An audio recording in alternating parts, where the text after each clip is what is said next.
All right, boom, boom, boop. All right, hey, we're unmuted, and hey, everybody, Oh, welcome Jesus. to Ranking the MCU. There's already somebody in the chat. Hey, Garl, man, it's been a What's up, while. girl? Holy Holy Hey, shit. shit. I'm Bronson. That's Aaron. I'm Derek. That's Derek. Derek's a guest this week.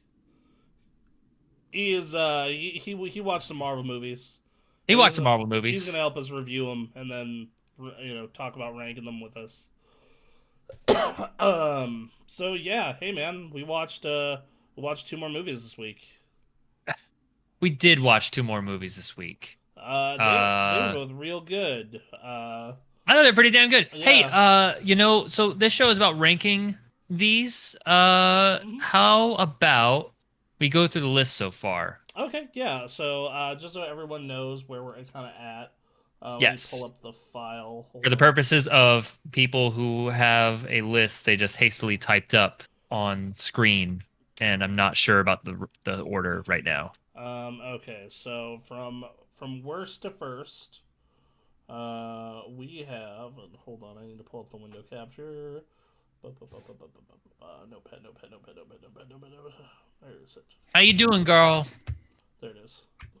All right, so we have Hulk in dead last because it's a horrible piece of shit.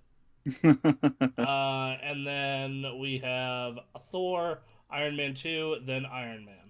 Okay, all right, that's what I thought. All right, so currently Iron Man number one. Uh, anyways, So yeah, so we are this week we are at the last of introducing our core Avengers characters, mm-hmm, and then finally they assemble for the first they time. do, and it's Very excited. I'm chilling, just tuning in. Right on, dude. Great to have you Awesome. here. Yeah. So so yeah, they we finished getting our last Avenger, and then Yep. we get the core Avengers movie. So let's start with talking Captain America, Captain the America next. first Let's do this. Avenger. I fucking love this movie. It's It's so it's a good, it's a real good movie. it's my favorite of the introductions in Phase One. Well, yeah, so, just give that away right now. Um, yes, I'm so sorry.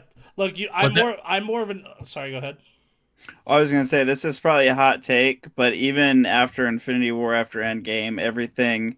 I'm not saying it's the best one, because that would be an untrue statement. But the first Avenger has always been my number one favorite movie. Like I will always back that it's my favorite. I love every second of that movie. I see why you're on, Derek. I see what's going on.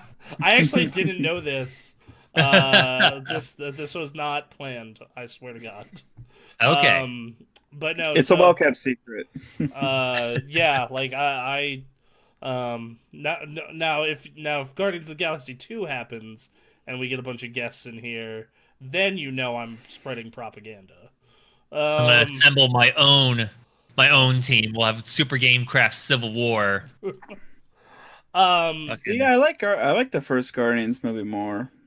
that's a lot of people do. And I get why, but But two does have more Michael Rooker, so I'm like maybe I don't know. It's a uh, toss up.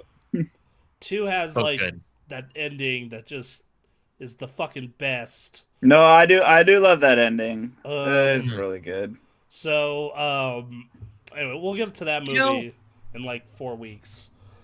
yeah, I will share my thoughts on Captain America as we go through. So I would like to just kind of start walking through the events of the movie. okay, so got my notes up as always. Uh, Of so course. Really not so that oh surprising. yeah, sorry. They're Shields out in the ice digging around, and they find him, they find the Hmm. shipwreck, Hmm. and then they it warps back to 1942 Norway, and we get our first introduction to you know the Reds, what would eventually be the Red Skull and Yeah. Hydra, and like right from the get go they're just bastards. Just like these are so far these are the only villains I've actually been like, oh, fuck. Well, I mean, when you're like the crazy arm of the Nazi Party in 1942, yeah, that's pretty bad. Yeah, like, which is like, but And leagues worse than anything from these other movies that we've seen so far. right, and like because of that, it's a lot more entertaining, and he Yeah. feels like much more of a threat. Like he's, like as much as I like Whiplash, he doesn't really feel like a threat. Loki didn't really feel like a threat. Ironmonger sort of felt like a threat, and I'm just like, No. Like, I mean, I like the same as Whiplash, right? yeah, like, but like Red Skull in this one scene, I guess, Right. is just like fucking so batshit insane and intimidating, and just like, dude, he kills it. He just Also, two particular great castings in this movie, and one, Hugo Weaving had to be a bad guy in this series, and him being Red Skull was the most perfect cast. He brings so Holy much to that shit. role. It's really good. like It's a shame he didn't want to come back. He said right. he said the 6 hours in the makeup chair, he couldn't do it again. I don't blame him. I don't either. Every time I look at him, it's like, wow, that looks like it had. How did you do the nose? It's like green screen the nose, and just every time you stare at it, it looks gross, right? yeah, Yeah, So you look but at you those can't look cheeks, away. It's rough. Yeah, like it's weird, weird like that. But But like, what's amazing about Hugo Weaving is that like, it's Hugo Weaving, it's Agent Smith, it's Elrond, it's I see that guy everywhere, and then he just is you hear him like speak that accent, and he's just like, ah, shit.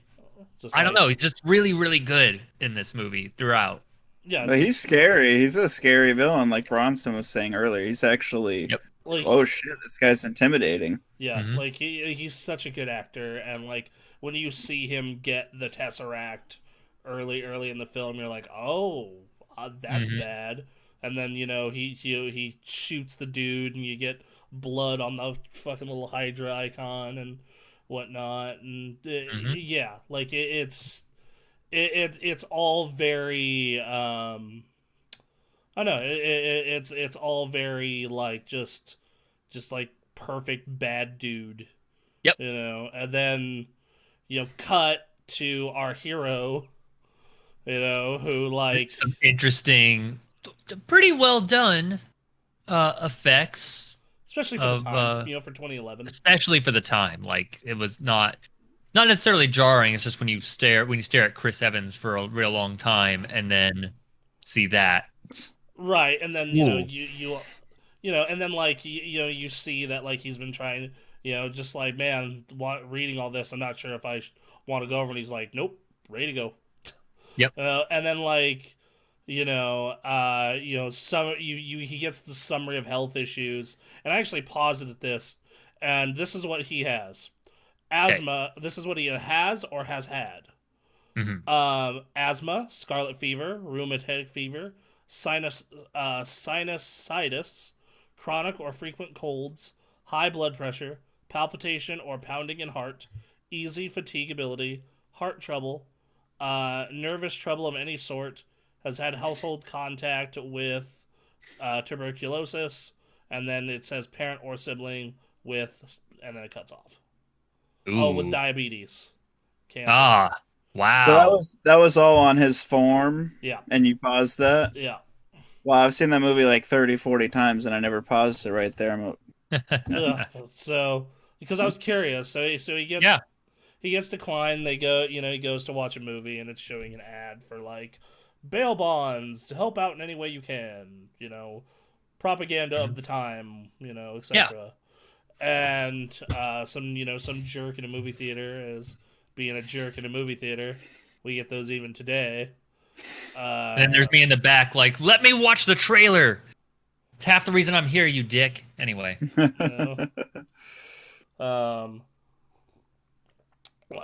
So, and then, Steve confronts him and gets his ass beat in an alleyway, but you get that first little moment of him picking up a garbage can, a shield. Yo, Yep. I love that. I love that so much when he And holds up the lid. yeah, dude, I was just like, yeah, that's just like that. I can do this all day. Yep. Like that was great. And then he gets saved by Bucky. Little baby Bucky. Oh, Oh, look at how young that Bucky is. just so weird. Yeah. So weird, especially after like watching. We've been watching 6 episodes of Falcon and Winter Soldier, and like coming back to this, like, oh, look at you. Look at you, young man. Without your 5 o'clock shadow and your years of problems. He does Yes. look pretty scrawny in that movie. Like, obviously, Chris Evans is kind of a shrimp before the operation, right? But Bucky really doesn't look like he's that much bigger than him. No, but I mean, like, at this point, they're both kind of average civilians that are just Right. joining the war effort. This Right, is but before a bunch of awful, crazy training. Bucky didn't get super soldiered until later also. Hmm.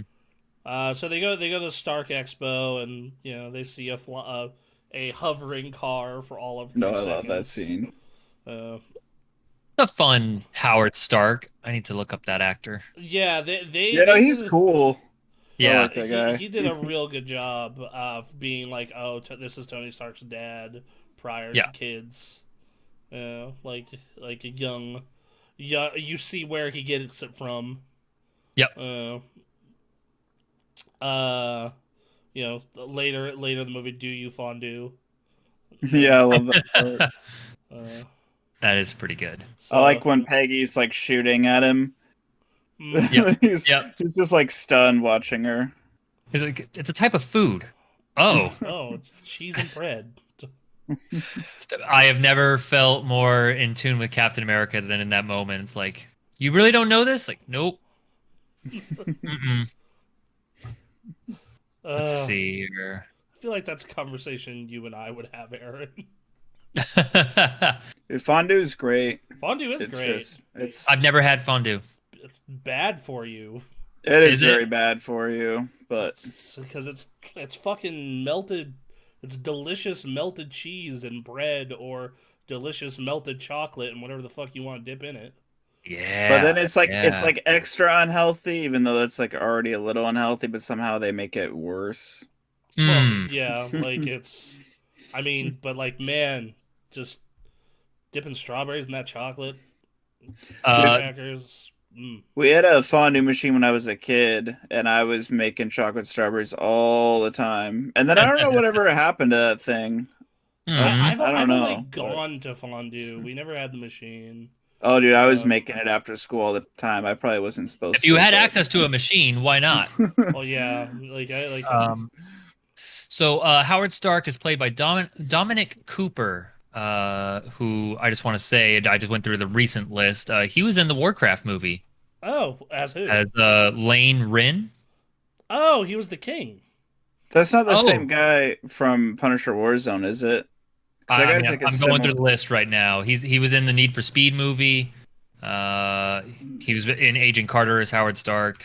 He was in Abraham Lincoln Vampire Hunter. This man's got a resume going. Hold on, I'm gonna look what he looked like in the movie. Wow, he looks so different in the fucking movie. Oh my god. No, what? This man is not a fucking actor. He's a fucking chameleon. The fuck? He was Yeah, not in Punisher. Yeah, no wonder I didn't fucking recognize him as Howard Stark. No, that's Dominic West in Punisher. I don't know what I was thinking. Dominic West is the guy in Punisher. I mean, guy. look at Lane Rin in fucking the Warcraft movie, and then go watch this, and you're like, no shit, you wouldn't recognize it. Oh, the Warcraft movie. Like, holy shit. I heard Lovecraft. I was thinking H.P. Oh Lovecraft. no. No. It's probably because I have a Cthulhu tattoo on my shin, and I'm like, I hear the word craft, and I'm like, Lovecraft? But Lovecraft? I'm the same way, but with Warcraft. Because I played Warcraft for... I mean, if you include the RTS, I've been playing Warcraft since I was 11. Good God. Wow. All right, where are we at in this? So there was a time when Blizzard was like Nintendo in terms of quality. Yeah. Oh, what a world. There was a time. Anyway, And then Activision killed it, like like everything just else. everything else they touch. Yep. Anyway, so he goes. So he's on a. So they go to this world fair with these girls and Bucky, but he sees another goddamn draft enlistment center and decides to go again because he's obsessed. Yep. And he gets an argument with Bucky about it, and this doctor slash scientist hears it, and clears him. Sure. And it's like, you're the little guy. That's what we need in this war. Like with these abilities, like someone who understands, not another standard super soldier. And so he gets the approval, and then we cut back to Nazi land, and they find a way to extract the power from the Tesseract, which I'm gonna bring that up during our next movie. Because there's some shit in the next movie when it comes to this goddamn Tesseract that seems wildly inconsistent. Okay. But that's for that movie. We'll get to it. I gotta mention something real quick before I forget, because you mentioned that you paused when it showed all of Steve's ailments, right? Like the reasons why they didn't take him. Yep. And then Bucky, he's like trying to talk him out of the last draft station when they're supposed to be going dancing, and he says something like, what if you get in trouble, or worse, they actually take you? But knowing that Steve had all those issues with him, and Bucky being his close friend, he's probably aware of all those issues. So that kind of, knowing that now, because you paused it and read everything, that almost makes that scene feel a little different now, because Bucky's like probably intimately aware of why his friend shouldn't go. So that kind of gives him more of like a concerned feel, if that makes sense. Yeah, absolutely. I didn't really think of that till now. He cared about him as a friend. Like he like, if you just looking at his stature, he's worried about his well-being. But when you read off all of the issues, oof. Yo, what up, Matt Man in the chat? Matt Man. Matt Man's here. Matt Man. All right. So the Nazis make their horrifying fucking weaponry, or find a way to extract the power to do so. Mm-hmm. And then it cuts back to basic training, which I love this. I absolutely, I like Steve is just getting his butt kicked the entire time. And Tommy Lee Jones's character. This is the other, like, the fact that they fit Tommy Lee Jones into this, and it's a great character for him to play. Oh, he's so good in this. Yep. I'm so like, obviously he's so old in this, he couldn't be in any others. But yeah, right. Damn it, he is. I want him to figure out a way. I honestly think that's the only reason Tommy Lee Jones took the role. Is like, I'm in one of these. Fine, great. I just want Lots to of be in money. one. I don't need another. I do not need a 10-year fucking contract. Look at me. I do not need a Men in Black again. Fuck that. I've lived that life. Yeah, he's got some wisdom. I'm not kissing you.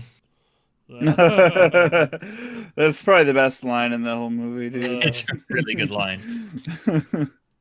So yeah, the first thing that you show, like how Steve would be a good soldier, though, is they're doing the running drills, and he's barely keeping up with them. And they're like, hey, we're halfway there, but first soldier who brings that flag down to me gets a ride back with Agent Carter. And they all try and climb it because, to be fair, of course. We all watched Mulan. Nobody got that flag in 15 years. Yep. And then Steve just walks over, just like, fucking, what are you doing? Pull the bottom out, idiots. Fucking Captain Kirk did. That combined with him diving on the grenade, like, showed everything about. Right. They were trying to like get the best physical specimen. It's like, this whole experiment is about creating a physical specimen. So why would you pick someone who's already excelled? I don't know. Because it doesn't make sense. Because it would amp it up even further. That's true. So you would, and it doesn't help that we as the viewer, we hear like it amplifies everything. So if you're an asshole, it would probably amplify your assholeness. The one guy Tommy wanted to pick was a total juice head. Like Yep. you just seem really dumb. Steve was clever doing what he did with the flag. Love the grenade scene. Yeah, right. So that's Yep. actually what I'm about to get to next. Is just like, look, when you brought a 90-pound asthmatic onto my military base, I thought it'd be all right. Yeah, I was fine with it. Thought it would be helpful to you, like for an experiment, like a gerbil. But you're really gonna pick him just like, and he's like, well, there are factors beyond just the physical. And then Tommy's just like, watch this. And he throws a grenade. Captain America is the only one that goes. Steve's the only one that goes to jump on it.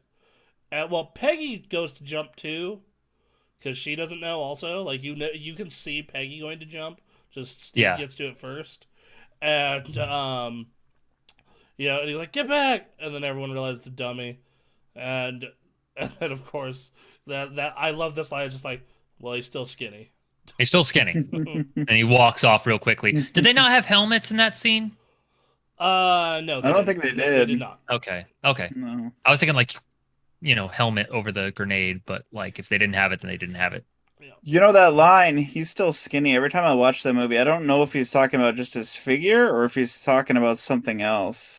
It almost seems like he is, like he's kind of insulting him, not just his physique. But maybe I could be It's that grenade scene is really good. It does show a lot of what Captain America is all about. It's the reason he can wield the hammer is that scene. Yeah, exactly. Yeah. And then he has his thing with Erskine later tonight with the drinks, where like he talks about like, well, the first people that the Nazis invaded was their own. And then goes over what it you just promised me that you be a good man after all of this, not just a good soldier, and so on and so forth. Which is now he picks it up in the fetal position. Yeah. I mean, whatever it takes. Yeah. So he has that conversation. It's really heartfelt. I love that whole conversation. The scene with him and the doctor. It's a very poignant moment. Yeah, it's a great scene, which makes his spoiler alert, his death, that makes it have more gravity because of that. Right. That conversation. Whoever that actor is kills it in that Stanley situation. Tucci, and he is a well-known, beloved actor. Yeah, he rocks. I like him. Yep. And then once again, this movie is really good at showing contrast between, the good guys and the bad guys, because the very next scene is like Red Skull getting painted, and the weapons being like tested, and you realize you get like this once again. This is really fucking intimidating scene of Red Skull talking about like, so we're gonna ice this doctor because this is the only thing that is standing in our way from shit popping off. Yep. Another way Red Skull is just not to be reckoned with at all is he's not afraid of the Tesseract at all when he sees it, whereas like most other villains or even like the powerful Avengers, they all kind of fear it, but like right away he's just so eager to touch it. I mean, he's just completely fearless. He's not. Which is his downfall in the end. Forever the bound to carry people to the stones. Right? Yep. I also like the touch of like you never see you don't see what Red Skull looks like in that scene, but like there's just the painter off to the side, just like, oh god. He looks so uncomfortable. Yeah. It's like he doesn't know if he's gonna get shot at any second or not, or something. And then also just all the red paint. Yeah, no, it's like a chunky red even. Like, oh, what is even okay? Then Steve has a really awkward conversation with Peggy. Yeah, because of course. Their version, it's just like, this is the longest conversation I've had with one. Which, yep. Yeah, okay, sounds like Steve. Yep. So then you have that, and then you get it. They go to their secret hideout, and they show that Grandma packing heat under the desk. Yep. What part's funny? World War II, goddammit.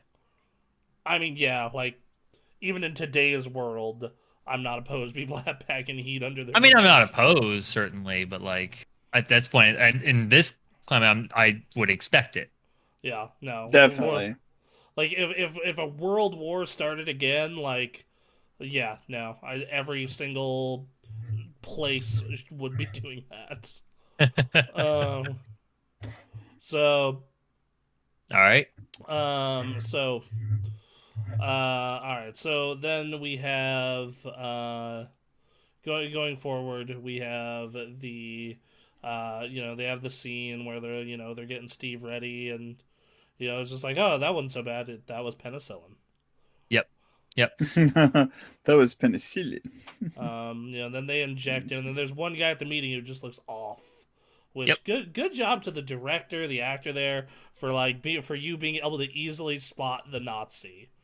And I don't know how you like the entire time you're watching that scene, like something's off about that guy. I don't know. There's a good tell of like him like having his chin up and like, and in the background. That was a good impersonation. I thought it was pretty funny.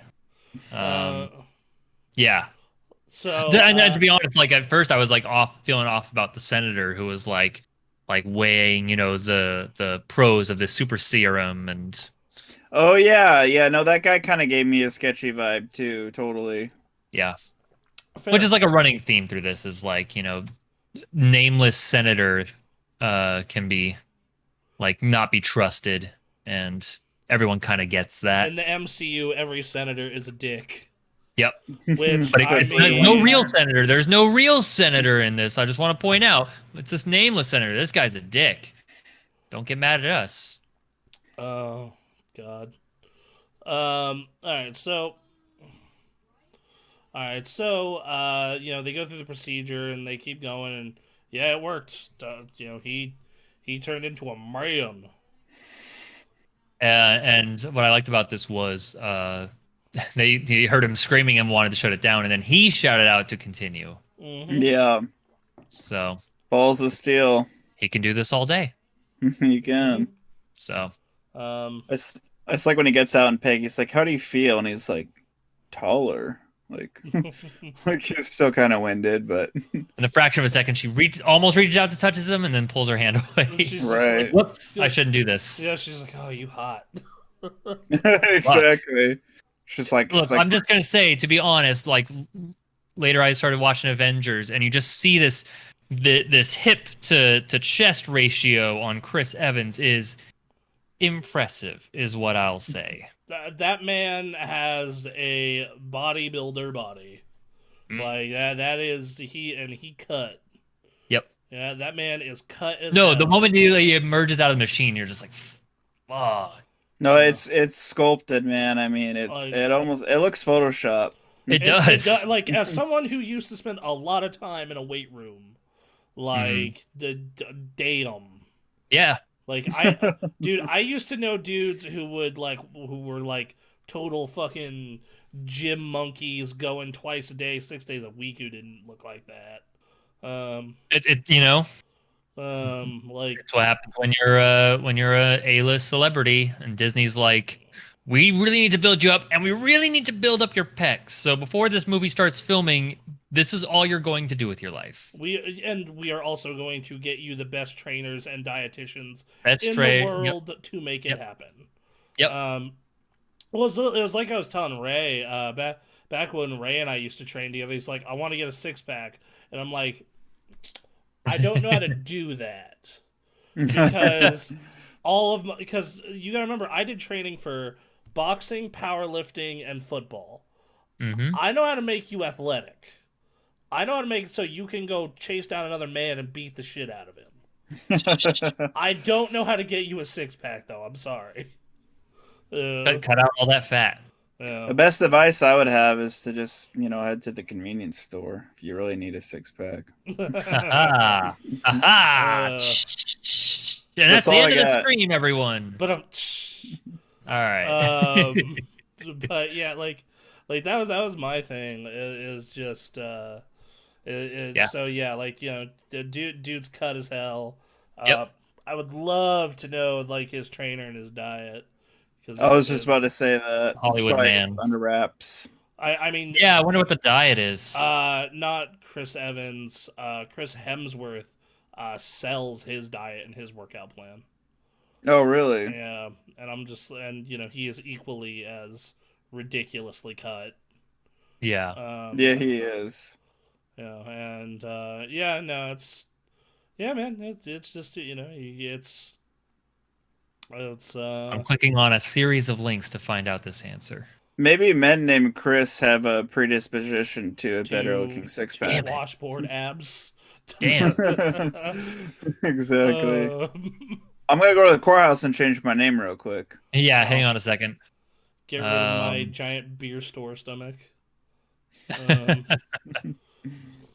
No, I remember even when I was in shape and played football, I got like a muscle keg.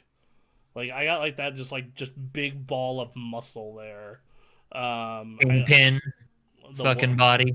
what? A kingpin body. Yeah, kind of. That's what it is. Yeah, like it's just like it was actually kind of awesome though cuz like I had people because like I'd like go up to people and like they'd be like, "Oh, you got a little bit of pudge there." And I'm like, "Touch it. Just touch it, punch it." Yeah. Let's go. Yeah. Let's see. It's then no surprise that preparing for the role involves serious caloric intake. This represents the challenge for Evans, who's confessed in interviews that he doesn't enjoy the nonstop or heavy eating. His trainer says the biggest challenge for Chris was eating enough to put on muscle, but avoid storing any excess energy as fat. We relied on low carb protein shakes in between meals and snacks such as fruits and nuts. Yep. Yeah, that checks out. Yeah, because the Lean another proteins. yeah, another problem with like building a body like that is the simple fact that like okay, building muscle's fucking easy, especially if you have the right body type. Like, Sure. dude, no problem. We can put muscle even on Ray, like, no issue. It's Sure. the We problem. can't put muscle on him anymore. He's got that Pokemon sleeve. It'll mess it all up. We can put muscle on you. I mean, maybe, yeah. We can just, Um, if these stretch out, we can just fill them in. but like the problem is like the like eating enough of the right shit, but also You need to be able to fund that diet too. which yeah, that in itself gets real fucking hard too. But Oh, yeah, here we go. Here, right, real quick before we go back to the movie. Breakfast: bowl of porridge with dark berries and walnuts. Morning snack: whey-based protein shake and 5 grams branched chain amino acid. okay, Okay. Pre-workout snack: apple and almonds. Post-workout snack: whey-based protein shake and 5 grams branched chain amino acid. Lunch: chicken salad with brown basmati rice. Afternoon snack: protein shake. Dinner: lean protein, fish, chicken, or beef with veggies. Before bedtime: protein shake. Wow. this actually isn't too off from a football diet. It's It's a not little too different. it's not too bad. Like Yeah, it doesn't sound that terrible. That my I just biggest wonder what that workout is. they're working. Yeah, that's probably the secret. The No, secret not only that, answer. but like the hard part about that diet is also like maintaining and eating all that food. You got to do that a lot, man. Like that's another hard part about that. So And even then, like looking at that diet and thinking about the workout, like those pecs when it comes out of that machine are unreal. that dude's got to live on bench press. That dude Yeah. has to live on the bench. Holy shit. They probably put a Bowflex in his trailer. Bowflex. So they chase us down the Nazi. That's right. So he shoots the doctor and then he runs, and then Captain America's like, I'm fucking going on foot. Like, Yep. whatever. And finds out, oh, you can run almost as fast as a car. Jesus Christ. Or faster. Yeah, and then Right. like the Nazi takes the kid gets thrown in the river, and the kid's like, I can swim, go, man. Mm-hmm. And then Captain America catches up to a moving submarine. Yep. Punches the dude out. And then, just like the Nazi gives, is a Nazi. And Yep. continue and just like, you'll never stop us. We have super weapons. Fuck off. And then Hail Hydra, cyanide pill. Well, Yeah, that was good. That was a good mm-hmm. scene there. Yeah, that was I will say that dude was more handsome than most of the Nazis in other movies that have Nazis. yes. Like, yes. I remember he was a pretty good looking Nazi. Yeah. Oh. If Clark Kent were a Nazi, Yeah, pretty much. yeah. Oh, sorry about my mic. Fuck. Oh God. Oh, and we get another ode to the Shield when he's chasing him. You know, like That's with right, with the door. With the the door. car door. Yeah, that Yep. part's cool. I like that. Yep. Then we get a taste of not only how fucking evil Red Skull is by vaporizing the other members of the Nazi Party, we also get to see how fucked those weapons are. Yeah. And then flash forward, they're like, "Well, we only got one soldier. We don't have the tech. We don't have their tech. We can't make these submarines. This shit sucks." And then Tommy Lee Jones, I asked for an army. All I got was you. Mm-hmm. No, this sucks. Yep. And then proceeds. Cap's like, "Great. What am I gonna do? Sit here? Awesome. This sucks." You're gonna sell bonds. Then Mr. Conman's just like, "Well, hey, duder, you want to help the war effort? You wanna help it?" And he goes and becomes a performing monkey. Yeah. Here's a chance for you to make a difference for your country. Like a little musical number in our Avengers movie. It was not. I liked it. I liked Oh, it. I do I liked too. it. I love it. I I love it every time. yeah. And seeing him come out and do the speeches and the suit and everything, and like, it was great to see him because you realize how ridiculous that first suit is, Oh yeah. but it's also like, it's iconic. Right. Every time I watch the play and he's like reading the words off the back of the shield, I always wonder. I'm like, I wonder if the people in the audience can see that he's reading it off of the back of the shield. Probably, right? I love how they recreate his first comic book cover by having him punch out Hitler. So like, Yeah. I think this is a really funny way, rather than him actually punching out Hitler, I think this is a really funny way to allude to that cover of him punching Hitler. I think that's very funny. Yes, and I like how they do it in multiple states. Buffalo, boom, boom, and they have that first Captain America comic out there, and soldiers reading it. Yep. And then they show that he's in movies now. Yep. And like he actually sees himself in a movie and he smiles. He's just like, Yeah. Which I think anyone would do. That all happened real quick.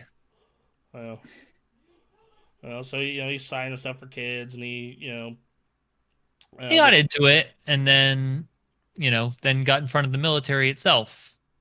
And the They military threw tomatoes at him. fucking hated his guts and just wanted to see half-naked ladies. Bring the Which, girls back out. Which I'm gonna be honest, if you were across the ocean fighting an axis of evil for anywhere from 6 months to at that point it would have been 2 to 3 years, you'd probably want to go see half-naked ladies instead. Also, sure. Oh. Also, the only like evidence of this guy's super abilities was him lifting a motorcycle, which could have been like, if you're in the audience, like, oh, wires or something. Like, oh, this guy's just another performer. Right. Like, yeah. Yep. Their behavior was rude, but yeah. Oh, absolutely. I think I understand where it came from. I understand where it came from. It was wrong. Like, absolutely 100%. But Yep. And then, I wouldn't have thrown a tomato at him, but I would have definitely said, with the other guys, bring the girls back out. get me half-naked ladies. What? Were they half naked? That doesn't seem very Disney. I mean, they had, it was like the tights, it was That's like you could see their legs and all that, just short, especially for the 40s. Right. That's true. Especially for the 40s, you're right. When you adjust for that, then yeah, they're basically almost completely naked. Yeah, like if you just for the 40s, they're wearing skirts A that are like debauchery. they're wearing skirts that tie. You can see their legs, you can see their shoulder. Ah, A shoulder. good God. Yeah. Better run to church. We got to motivate these boys somehow. I mean, that's how you motivate men that age. Tommy Lee There Jones is is sitting in the another back, way. just being like, Actually, I have a funny story that's related. That's semi-related to this. semi. Semi. So Okay. Back when I played football, we were getting ready to play our rival. It was my Mm. JV year, and we're in warm ups, and we're not fully focused because the girls' soccer team is doing No. warm ups I know and this and story. running and doing a lap around. And literally, you could see like over half the dudes on the football team, just staring at them. Now, one of our coaches used to be an ex-army ranger. This dude used to jump out of planes and murder the shit out of people. So, and he sees this, that A, we're not focused, and B, we are staring at these girls in short shorts going around, and he just loses his shit. He just fucking, just right in the middle of everyone. Quit looking at them! They don't like you! Which, yeah, You fair. I like know? that. And then I like he that. gets us in line, tells us to beat our faces, so we start doing push-ups. He's just like, I'm glad I was ugly in high school. Oh shit. And then we do a shit ton of push-ups, and it goes back to normal. So Yeah. So and you get to see Steve behind the scenes. He's drawn himself as a monkey on a unicycle, performing a Yep. performing monkey. Mm-hmm. And he has a little heart to heart with Peggy, and he hears that a bunch of people in the 107 were caught or died, and he goes to ask Tommy Lee Jones's character, Right. and he says, "Nope, not dead. Needs to be rescued." And then Captain America goes to set up a rescue. First, he's gonna take a jeep, but luckily, Peggy's like, "Fine, I'll get Howard to drop you in." Mm-hmm. And that's where we get the, "Hey, car, do you want to grab some fondue later?" It's just like, do you fondue? Yep. Which, Yep. Hold on a second. I thought Tommy Lee Jones told Steve that Bucky was dead, but it was actually not confirmed if he was or not, because he no, said he wrote a condolence letter for him. um, no, he said it wasn't confirmed whether he's dead or alive. Oh, okay, right. But yeah, So he might have been he dead. might Okay, have got. So got yeah. Steve does his little air jump thing, sneaks into the base, and lets the raid loose. Lets the raid loose. Has his conversation with Red Skull. You get to see him punch Red Skull in the first little bit of like the actual. You get to see a little bit of the actual Red Skull Yeah. there for a minute, and see that he is actually a super soldier as well, because the dent in the shield from just punching it. Yep. And then they escape. What I love about this is Red Skull takes his mask off when they're about to go to the rocket ship. And he's like, "But the ship only seats one." And then Red Skull hands the scientist the car keys. He's like, "Not a scratch, Doctor." I'm just like, wow. You could have done Yep. that before you fucking took the elevator to the top, you dick. Yeah. It's the thing about the Sith. You go, even when you have an apprentice, you care about yourself first. Uh, God damn it. so, yeah. To be fair, the Yeah, scientist. when Steve punches him and like his mask, his human mask is coming off, it's really, I mean, every time I watch it, it's really off-putting. It almost seems like something out of a horror movie. It's just It's really very haunting. uncomfortable. Yeah, Yeah, Especially yeah. because we know Hugo Weaving, we know what his face looks like to see. So you see his real face through the whole movie, and it's like, oh, it's Hugo Weaving doing its thing, and then you see it come undone, like, oh, yeah, and then you just see him like rip it off later. Yeah, like no, oh man, it's oof. gross. Yeah, it wakes me out every time. So then like they escape, and then it cuts back to Tommy Lee Jones like, well, he's dead. America's, you killed America's, mascot, basically. And also all this other shit happens. And Mhm. then, no, Captain Rogers leading the group back. And I love the main theme of this movie. The like that triumphant da-na-na-na, yeah, like so Yeah, good. it's good. Yeah. You get to see him lead the guys back, and Bucky's like 3 cheers for Captain America. Mm-hmm. So one of my favorite lines is like Peggy says, "You can't tell me what to do." Of course I can. I'm a captain. Yeah. The hell I can't. I'm a captain. Then we get our Stan Lee parody, which is like, thought he'd be taller. Oh yeah. Yeah, oh my right. God. This is one of the better ones so far. I thought it was. That's funny. It's funny. Good. It was funny. I have a really quick story to share about a Stan Lee cameo if you'd like to hear. It's really for it, brief. yeah. But I went to PAX, PAX West here in Seattle a few years ago, Mm-hmm. and this was probably like a year or two before Deadpool came out.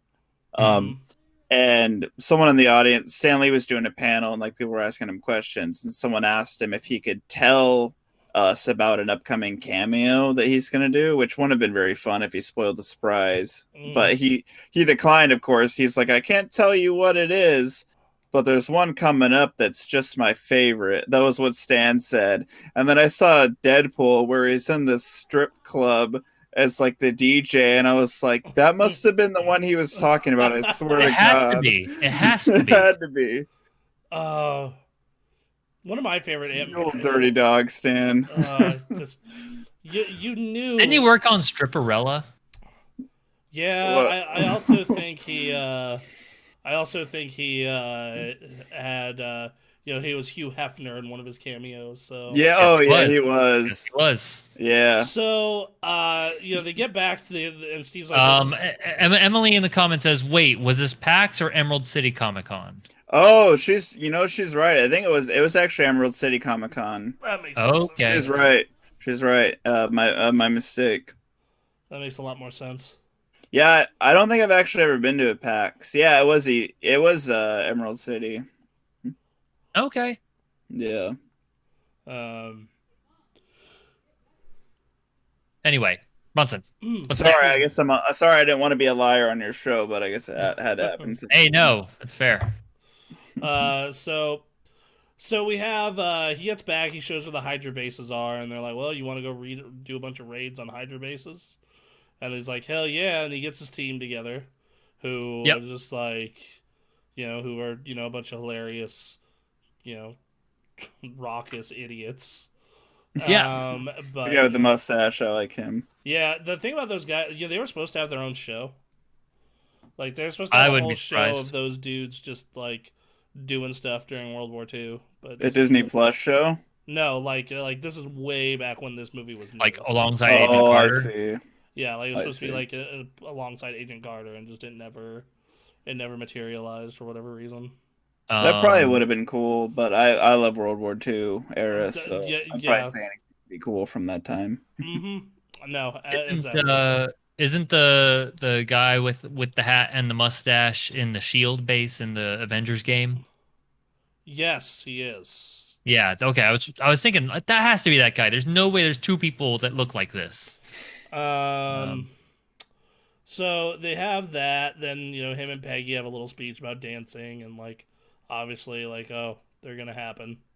Mm-hmm. They are romancing, and then Bucky tries to comment, and it's just like, is this what it was like? I'm turning into you. Oh God, I'm invisible. It's just, and then he's like, hey, maybe she has a friend. Now was that thing with Bucky? Was that before or after Steve made out with Marjorie Tyrell? That was quite a bit before. Way it was okay. Because Emily said she would watch the shit out of that show with America's Helper Guys, which same, totally, absolutely. So moving along, we have Howard Stark is experimenting on the weapons tech, and he's just like, holy shit, blows himself up. And then that blonde woman, what's her name? I don't remember her name. Oh, I used to know her name. Anyway, It's she makes out with Captain America. Well, he doesn't want to make out with her, but she's Yes. just like, you rescued 400 men, and this is happening. I think he might have wanted to a little A bit. little I bit, mean, he's he's naive in this matter, you know. yeah. Natalie Dormer, that's her name. Okay. But Natalie she Dormer. gets caught by Peggy, Yep. and they get caught by Peggy, Yep. and they have an argument. Yep. Then just like, what about you and Stark fondue? He's like, and she's like, oh my god, you don't know anything about women. You know nothing. And Cheese and bread, my friend. yep. Yes, exactly. It's just cheese and bread. Yep. That's why I don't ever worry about them. I just focus on my work.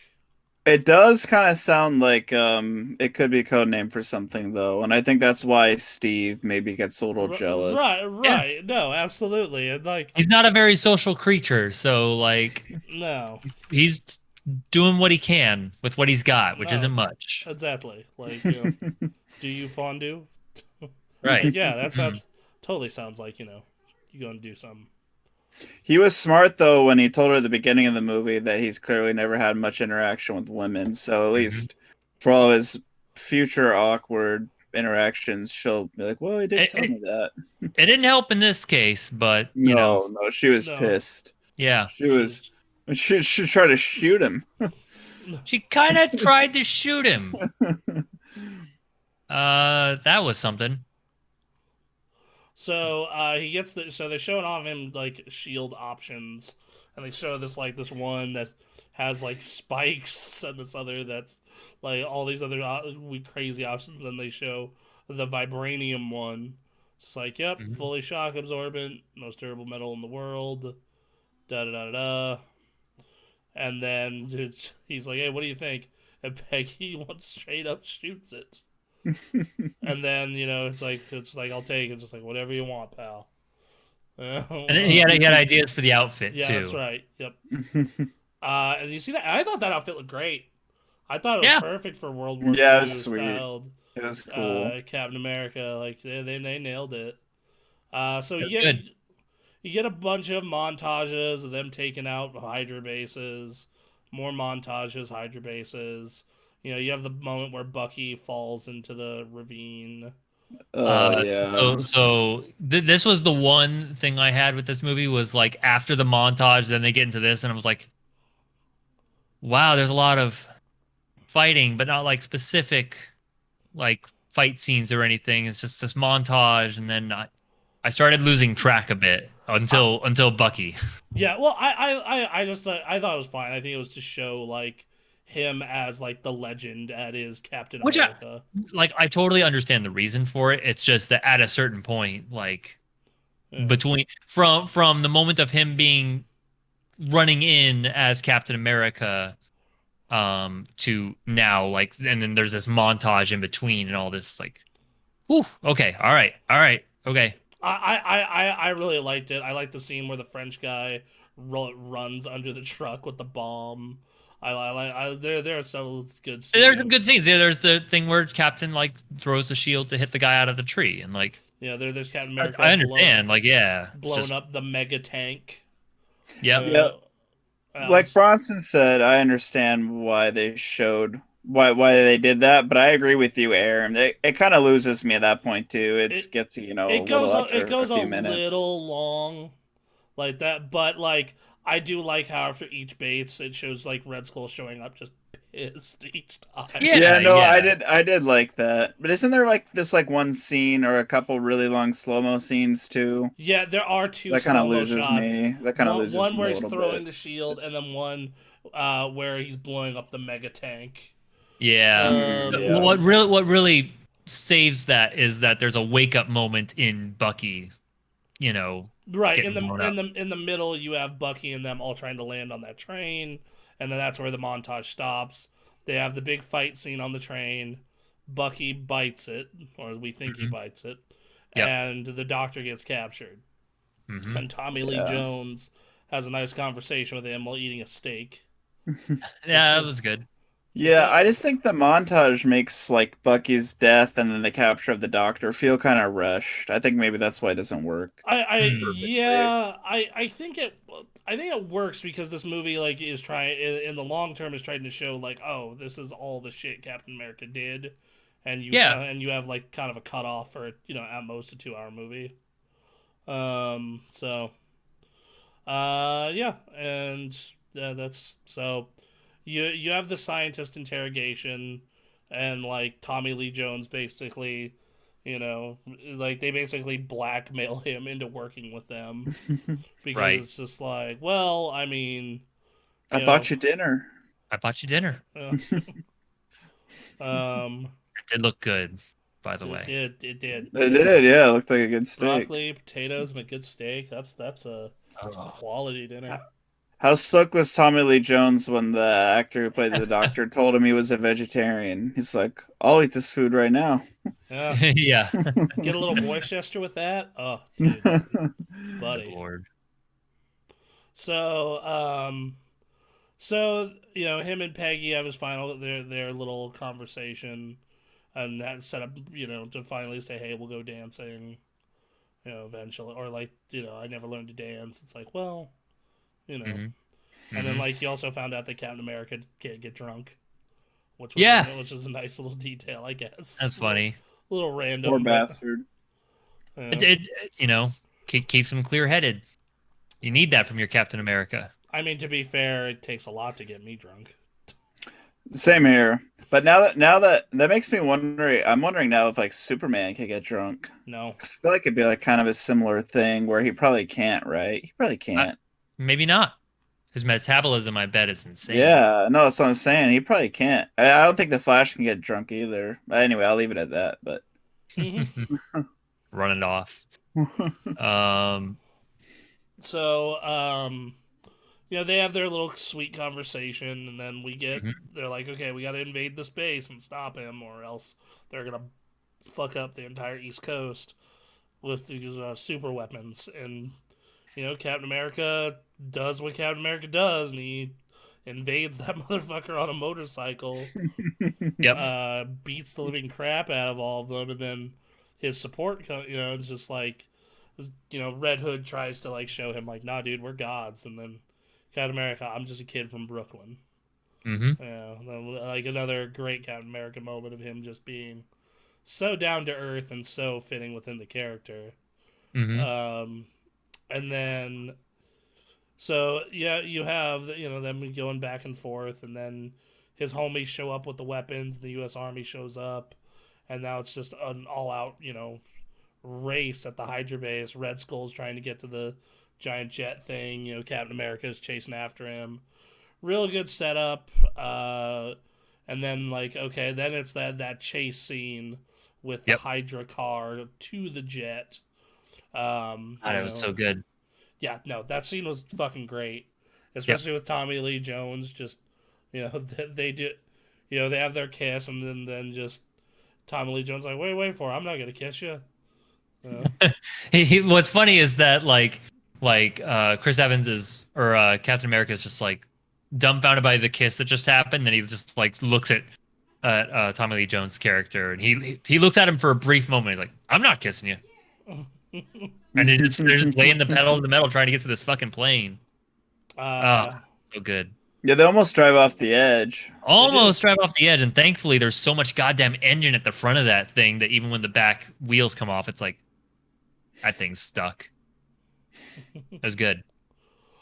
So Captain America gets on board, Hmm. and has fights his way through the escape pods. Let me tell you, some of those deaths on that ship were fucking gruesome.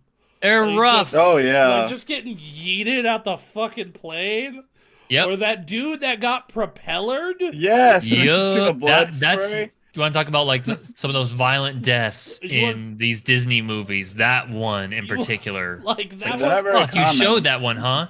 That one I was so shocked at that I literally blurted out to Stephanie, like, "Huh, that was really graphic for a Disney movie." Yeah, it's kind of fucked up, right? Um, Like I Dude, bet just their logic was like, well, they're getting hit by this energy gun that vaporizes them in an instant. This is the same thing, except instead of blue, it's red. What?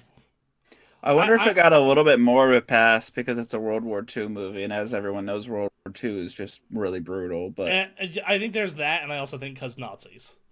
yeah, exactly. Yeah, the We're already Nazis. dealing with some bad stuff. Yeah, so I think those are We all. already have Captain America shooting a gun at people. You know what? Whatever. Um, so he lands his little escape pod on in there. Him and Red Skull have their fight. Um, Well, it's not even an escape pod. It was to launch uh, that was to launch a particular missile, right? And then he just lands it back in the ship. yeah. So they have their fight, and then that gets together, and he's like, "Dude, and, Red Skull has this little speech about the Tesseract and tries to use it, but then gets yeeted up to space, which we wouldn't find out till Infinity War where the fuck he went." It's amazing Right. that they kept that secret for so long. I love that. Yeah, almost a decade, or I mean, 8 years, 7 years. to be fair, they didn't have a real reason to explain it until they started getting into Thanos-esque territory. But Right. like, man, that was cool that they were able to get Hugo Weaving back for that one little bit Is there. that Hugo Weaving? No, I think it's actually CGI. Really? Yeah, and a Did they get his different voice. I think it was a similar voice. Someone could Uh, look it up, but I thought maybe when it came out, I looked it up and it wasn't him. okay, so hold on. I have a quote from it. But that was a Oh yeah, while ago. I loved playing that character Red Skull. It was a lot of fun. We were all obliged to sign up for 3 pictures.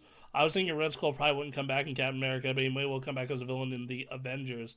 By then they pushed back on me on the contract that I agreed on, and so the money they offered me for the Avengers was much less than I got for the first one, and that was for the 2 films. And the promise when we first signed the contract was the money would grow each time. And they said it's just a voice job, it's not a big deal. I actually found negotiating them through my agent impossible and didn't really want to do it that much, but I would have done it. And then, so yeah. So it wasn't him? No, it wasn't. Yeah, Do you yeah, I think didn't. like Robert Downey Jr. and like the people, or no, I'm not even pinning this on Robert Downey Jr. Just like the main Avengers cast, because they needed those guys in They're particular, expensive. especially to stick around. Like they just put all of their money into them, and like Samuel L. Jackson, I bet like kept, yeah, he negotiated probably a huge contract, but then like all these other secondary players, damn, Well, Someone did do a very good I job of remember balancing the ledger. yeah, in Age of Ultron, they didn't want to pay as much for the whole cast. Like Robert Downey Jr. and Chris were going to get their money, but no one else was going to get really what their market value is. And Robert Downey was like, I refuse to work unless you pay them what they're worth. Yeah, I remember that too. okay, good. So so yeah, so then you have this really fucking touching but heartbreaking moment of like Steve trying to pilot the ship and land it, and then Peggy just being like, "Oh God, he's gonna die. He's gonna fucking die." Dude, I hate that part. I actually really love it. It's a very like like poignant scene. As that's it's the word I've used, but like it's a very like emotional scene. It's No, I mean very it's great, but I mean I'm saying it's very sad. That's what I it's meant by like very I hate it. Like heartbreaking. it kicks you in the heart for sure. Just but it's so good. It's so well It is done, really good. and it's just like these 2 characters who've built a really great relationship through this entire movie, and they had that great scene before the fight started, and and then like he crash lands it and gets frozen, and that that's how it is. And like they don't list him dead, but they list the file as inactive. And like Howard Stark is out searching for him, and just eventually the world lives on. Like Right. they recognize Captain America and as him being important, but like it's not the same like Kids with the Shield. But then we cut and Captain America wakes up, And it's like he recognized a baseball game. Was like, I was at that game. That shit was 3 years ago. What's going on? And he Amazing. breaks out, whoops two dudes' asses, and ends up in the middle of Times Square. And Nick Fury and them are just like, look, I thought it best to ease you in. I'm sorry. Da da da da. Are you okay? Da da da da. And Yep. then just ends on just the most heartbreaking line of just like, yeah, I had a date. Yeah. And just The way to end that fucking movie was oh, rough. I thought it was a great way to end it. Like it sets up Yeah. it sets up how fucking hard that man's life is gonna be for the next 10 years. Yep. But like, and yeah, just oh, so good, so And that's good. why I say that movie is my favorite. And then the post credit scene is just a trailer for the Avengers. Right. Yeah, they just straight up have a trailer for the Avengers. So, Aaron, you and I normally rate these out of 5. What do you give it? I'm gonna give it. That's a real goddamn good movie. If I have to give full like whole numbers, then I'm gonna have to give it a 5. I give it a 5 as well. Yes. Yeah, All right. 100%. It's easily a 5 from me. Okay. That is a bomb ass film. I think it's just over Iron Man. All right. So and then on our list for now, that means Captain America is Captain our number 1. America, the first. What Avenger. did you guys give Iron Man a 4? Yes. Yeah. I'd probably give it a 4 too, honestly. That's a pretty good rating for that one. The first Iron Man. Yeah. Yes. Yep. I do enjoy Iron Man 2. It doesn't mean that it's a good movie, but I do enjoy it. I enjoy it. Yeah, absolutely. I actually think 3 is almost underrated. 3's I like 3. I like 3 a lot. I like the stuff with the kid. Yeah, we'll get there. Yeah, we'll get there. That's one of next week's movies. Yeah. Emily in the chat says Red Skull in Infinity War is actually Ross Marquand, who is also like a decent sized character in Walking Dead. And has done some other voice work for Avengers stuff as well. Oh, that's cool. So yeah. Yeah, between the 6-hour makeup and then the money issue, the messing with this money, I don't think Hugo will probably ever work with Disney again. I don't have a problem with Hugo Weaving having a problem with that. That man, I love Hugo Weaving. Yeah, I love him too. He's great. He's great. I don't blame him. And it's a quick role anyway. Yeah. He spent more time in makeup than he probably did shooting his scenes. Yeah, probably right. Yeah. Poor bastard. Oh my god. I don't know if I could sit still for like 4 to 5, 6 hours for, I don't know. I sat still for 4.5 hours of tattooing recently, but the idea of sitting still for 6 hours in front of bright lights, having stuff put on your face. That's not right. It does not sound great. The tattooing's easy too. I've sat for 5 hours before, maybe even longer. But people make too much of a stink about the process of getting tattooed, and not enough people make a big deal about the healing process. Good God. The getting it done is the easy part. The healing is the sucky part. I hate this. I want to scratch my goddamn arm. It's been a week and a half now. I'm getting tattooed again next month or next week even. It's been a while, but I'm not looking forward to the itch. And it's on my wrist bone again, which is just from hell. Ooh, fun. Is it the Avengers logo? It's better be the Avengers logo. No, I have like a C-themed half sleeve, and I just have like one little small part left to fill in, so I gotta get it done. But nice. Anyway. All Knock right, it out. So, all right. Let's get this next movie knocked out. I would like to. I elect a bathroom break, real quick. Go, my child. For this next bit. We'll talk. Because I want to talk about this next movie. Shockingly, I don't actually. I'm not like dying to go, but I guess I should take advantage of this opportunity. So it's up to you. This next bit usually takes about an hour, and then we're done. Yeah, no, So- okay, I'll be back. Poker Jack Gamble, first time in the chat in a long time. How you doing, buddy? I haven't seen you in a while. What's up, my man? So for those of you who are new here and don't know what this show is, we every week Moradin Richard. I'm sorry I butchered your name. I apologize. So for those of you who don't know what this show is, every week we watch 2 movies from the Marvel Cinematic Universe. Ah, there's the raid alert. Welcome to the Velvet Room. So, we watch 2 movies from the Marvel Cinematic Universe. Then we go in, we review them, and we rank them. This is our current ranking. From from worst to first. We just got done talking about Captain America, the first Avenger. That's been our favorite so far. We're about to go hop into the Avengers once those boys get back from using the rest room. So yeah. Moradin Richard. Did I say it? Did you just go by Richard? So yeah, thank you guys for being, are you guys Marvel fans? Do you like the movies? Let us know in the chat there. Yeah,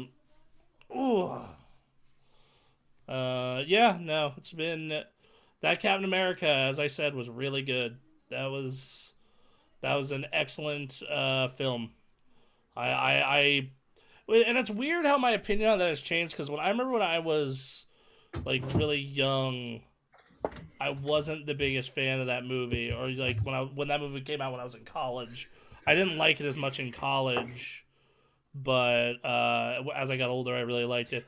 Love the movies. Moradin, what is your favorite Marvel movie? And out of these ones, which is your favorite?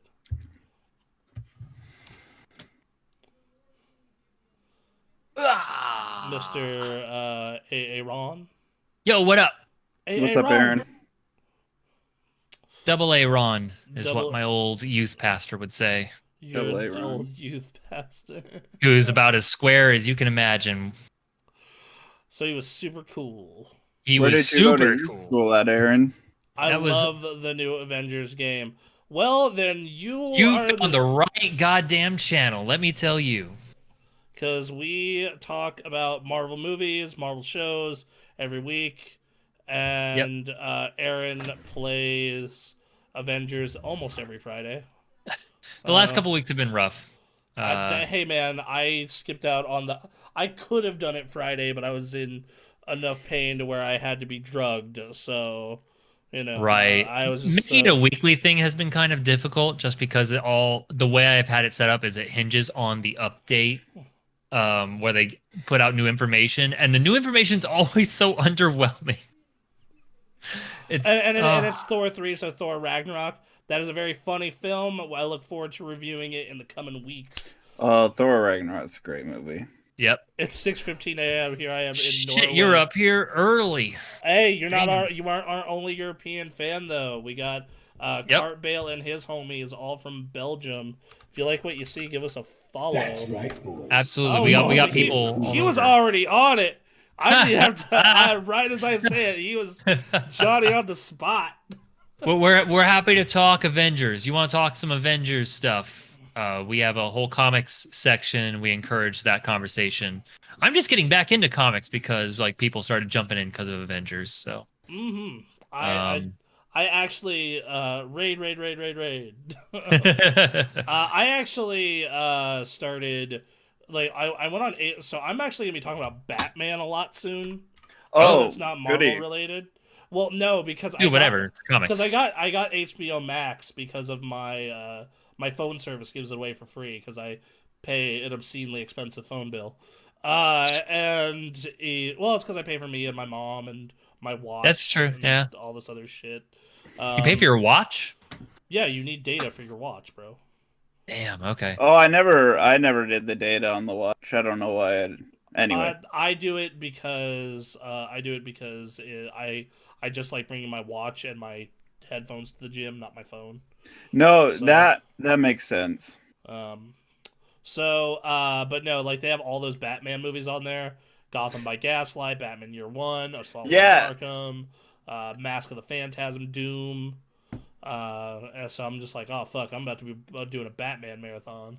yeah. I was gonna say really quick. I appreciate you guys having me on, even though I'm more of a DC guy than a Marvel guy. Like everyone has their preferences, right? But HBO Max is great. I love DC movies. They actually have 39 because I just made like a list of all the stuff they have on there. They have 39 out of like 42 of all their animated movies. So they have almost all of them on HBO Max. There's only like a few random Jesus. ones that are They, missing. they also, I'm not traditionally a huge Superman fan, but they do have All Star Superman on there, which is the Yes, best they Superman do. story in my mind. Hmm. Yeah, it's a great one. Yeah. I looked, and I believe Long Halloween's gonna be on there next year. Like Yeah, yeah. Part one of Long Halloween comes out June 22nd, which and I'm very then excited for. they got that Harley Quinn show on there. That's super good. Hmm. Let's say I get HBO Nordic from HBO my Nordic. internet deliverer. Oh, I get. That's awesome. So that's cool. Yeah, they I have a gotta lot get, of I gotta get HBO Max. Fuck. HBO Max. A lot of people get it with their phone or their cable provider. Oh wait, you have That ain't HBO me. Nordic, Bronson? No, I have Not HBO. Max? No, I have Max. Oh, Morden has okay. HBO Nordic. Yeah. Oh, okay. Okay. I was like, I didn't know we could get Nordic. No.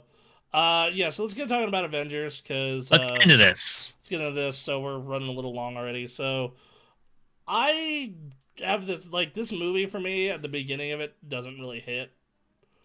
This movie doesn't really hit with me.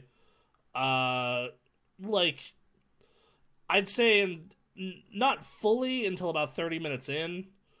It Sure. it starts to rev up. Like so, we have the big scene at the beginning with like the shield, the shield base and Loki's takeover and whatnot. I like the introduction to Black Widow and Hulk.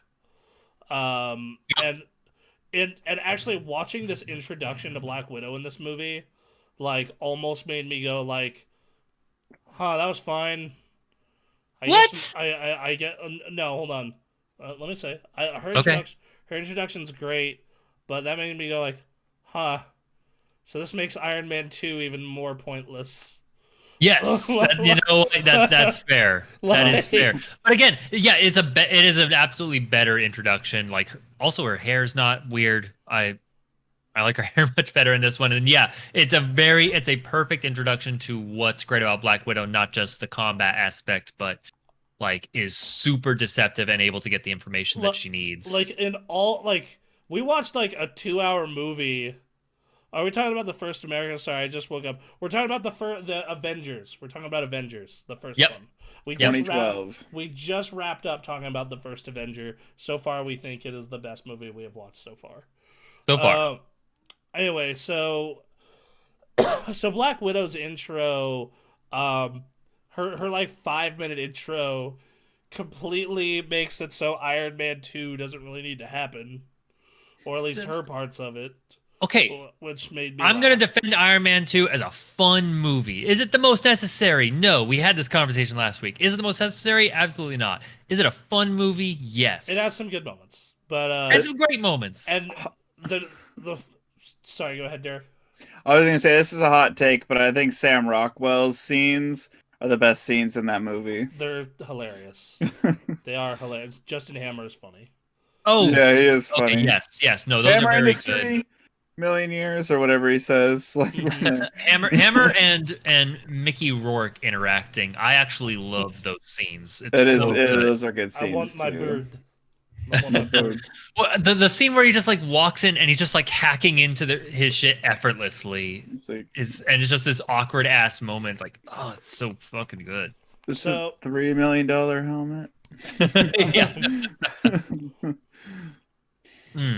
So okay, so where are we at in Avengers movie? Then we have the introduction. Oh yes, Avengers is excellent. No, we're gonna get into how excellent it is. Yeah. We're going through step by step.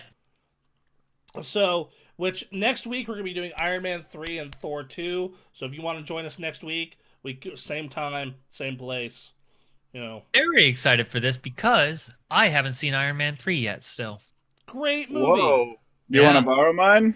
No, I mean, I got Disney Plus thanks to this guy over here. No, I know. I was just All kidding. right, no, I'm You good. don't I'm live good. that far from me, actually. Oh, that's fair. No, you're right. The Absolutely. the only movies that are not on Plus are the Spider-Man ones.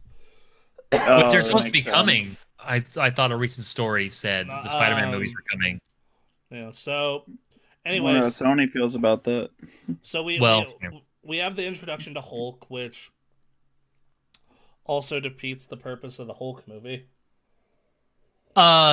so I mean, that's because that movie was not good. Yeah, I mean They would have run with it if it was good, but it absolutely was not. Well, that's what they get for hiring Edward Norton.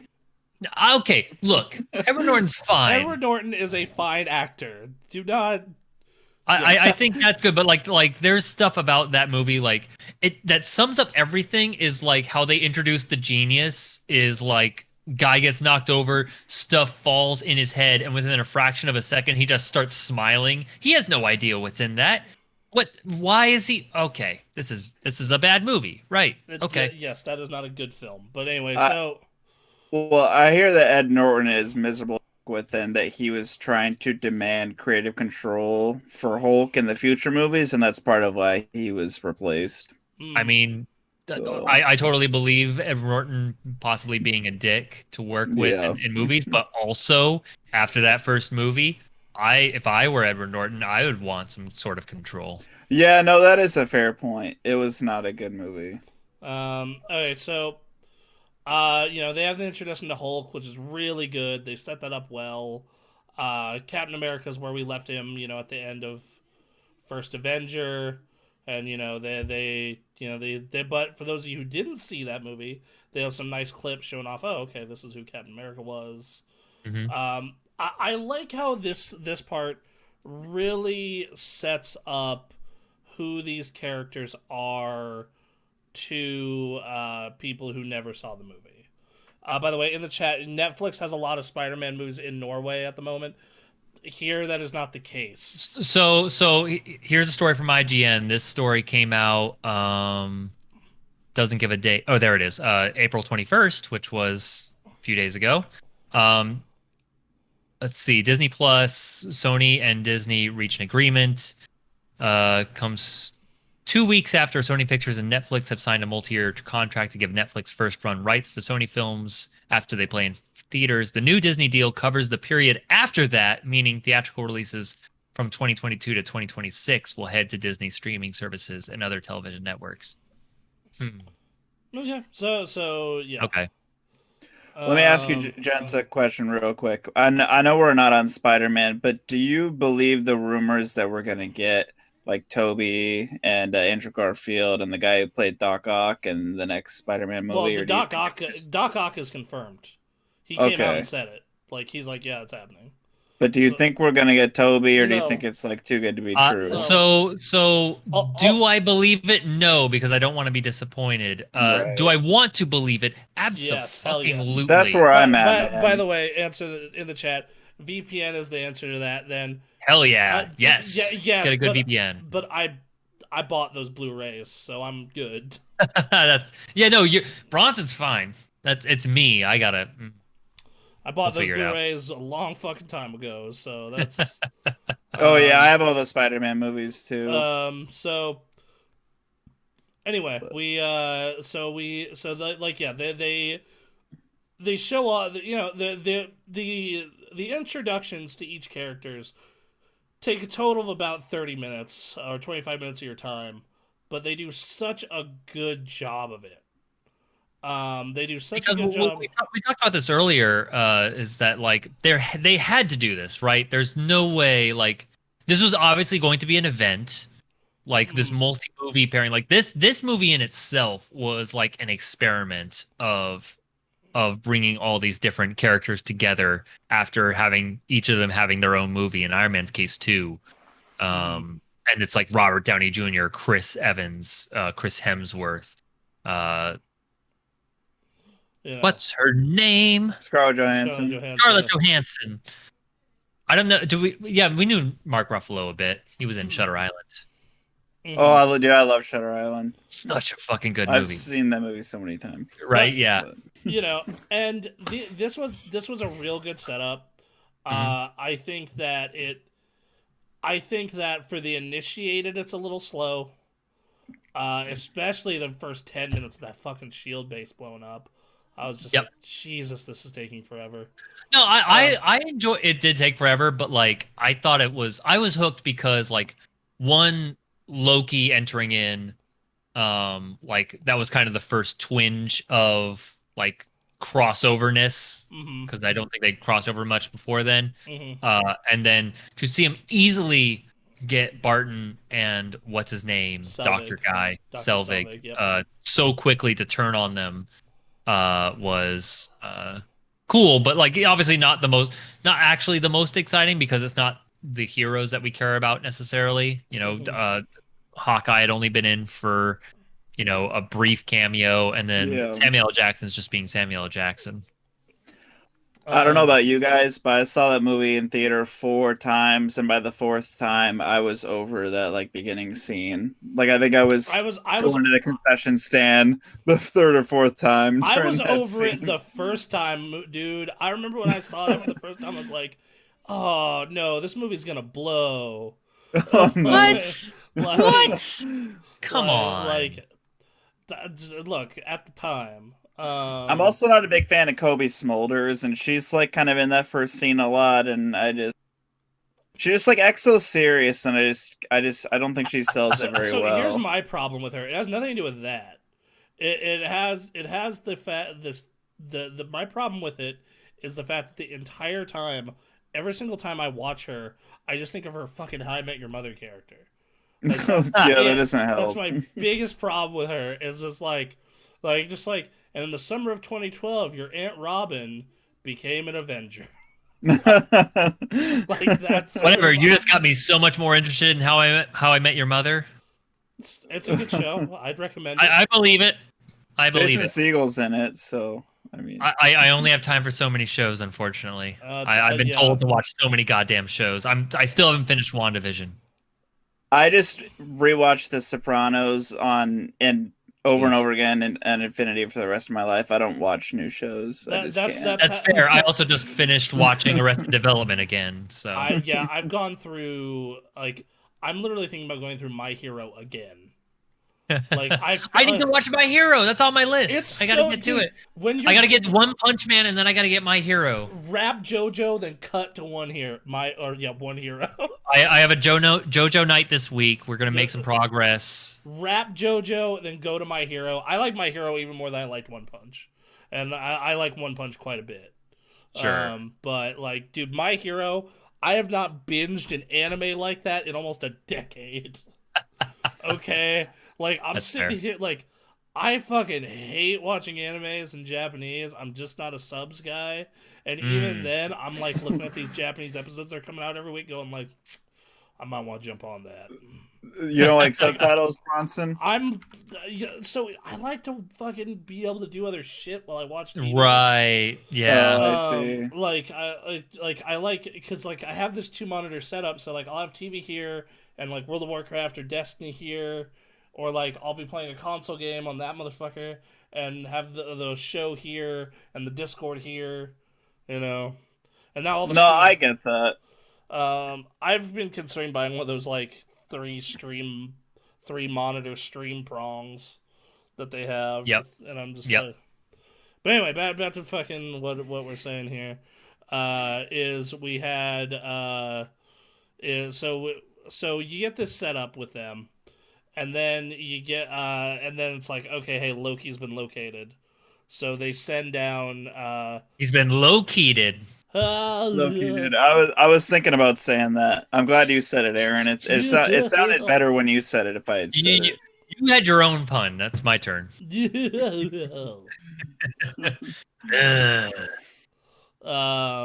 So right. Loki has his whole scene in Germany, and the old man says, like, there are always men like you, etc., etc. And then, of course, Man, okay, you want to? It's okay. So we were talking about the guy getting thrown in the propeller. Mhm. The scene where that guy gets his eyeball. I don't even know what happens there. Oh but it's yeah. violent, whatever it was. They need his Yeah. eyeball. They need his eyeball, but like you see like when he's like doing the scan, like his eyeball's moving, but then like it's cutting his. I can't imagine there's a reason for that, right? Unless like that's how deep the scan goes, is it needs to get to the back of the eye or something. Cause wow, that was messed up. Speaking of that part, Bronson, you said you thought that maybe the movie was gonna suck because the first, the opening scene wasn't very good. Mm-hmm. When Loki was addressing like a town of German people in Germany, but speaking English, which made no sense at all. At that point, I was like, this movie's gonna suck because this makes no sense. That was like my moment of like, this is gonna suck. Look, man, in the EU, it's kind of important to learn English. It's the language of business. But it would have sounded more menacing if he addressed them in German. Oh, I mean, they yeah, could have done yeah. a voiceover, but it just would have sounded, more evil. What language do they speak in Asgard? That should be who? How did that? That couldn't be what English. language do they speak in Norway? Yeah, fair enough. Like what? Oh, yeah, Richard, if you're still in the chat, what language do they speak? What is Norway's primary language? Yeah. Cause I don't think it's English. I'm pretty sure. I don't know how that happened. They just easily just. We come I off don't as know. incredibly fucking ignorant with this conversation, by the way. Look, man, you might as well be honest with it. There is no winning for this. It's better to just be honest about your ignorance. Is there like It a is. Scandinavian language? I want to guess Swede, but I don't know. Yeah, that's probably the closest Or one. No, I Dutch, think you're. Dutch, whatever it's called. Yeah, no, I think you're spot on with that. I think it's some sort of Dutch. I attempted like Spanish for 3 years and French for 1. I couldn't do it. Norwegian and Sami. I haven't heard to that second one.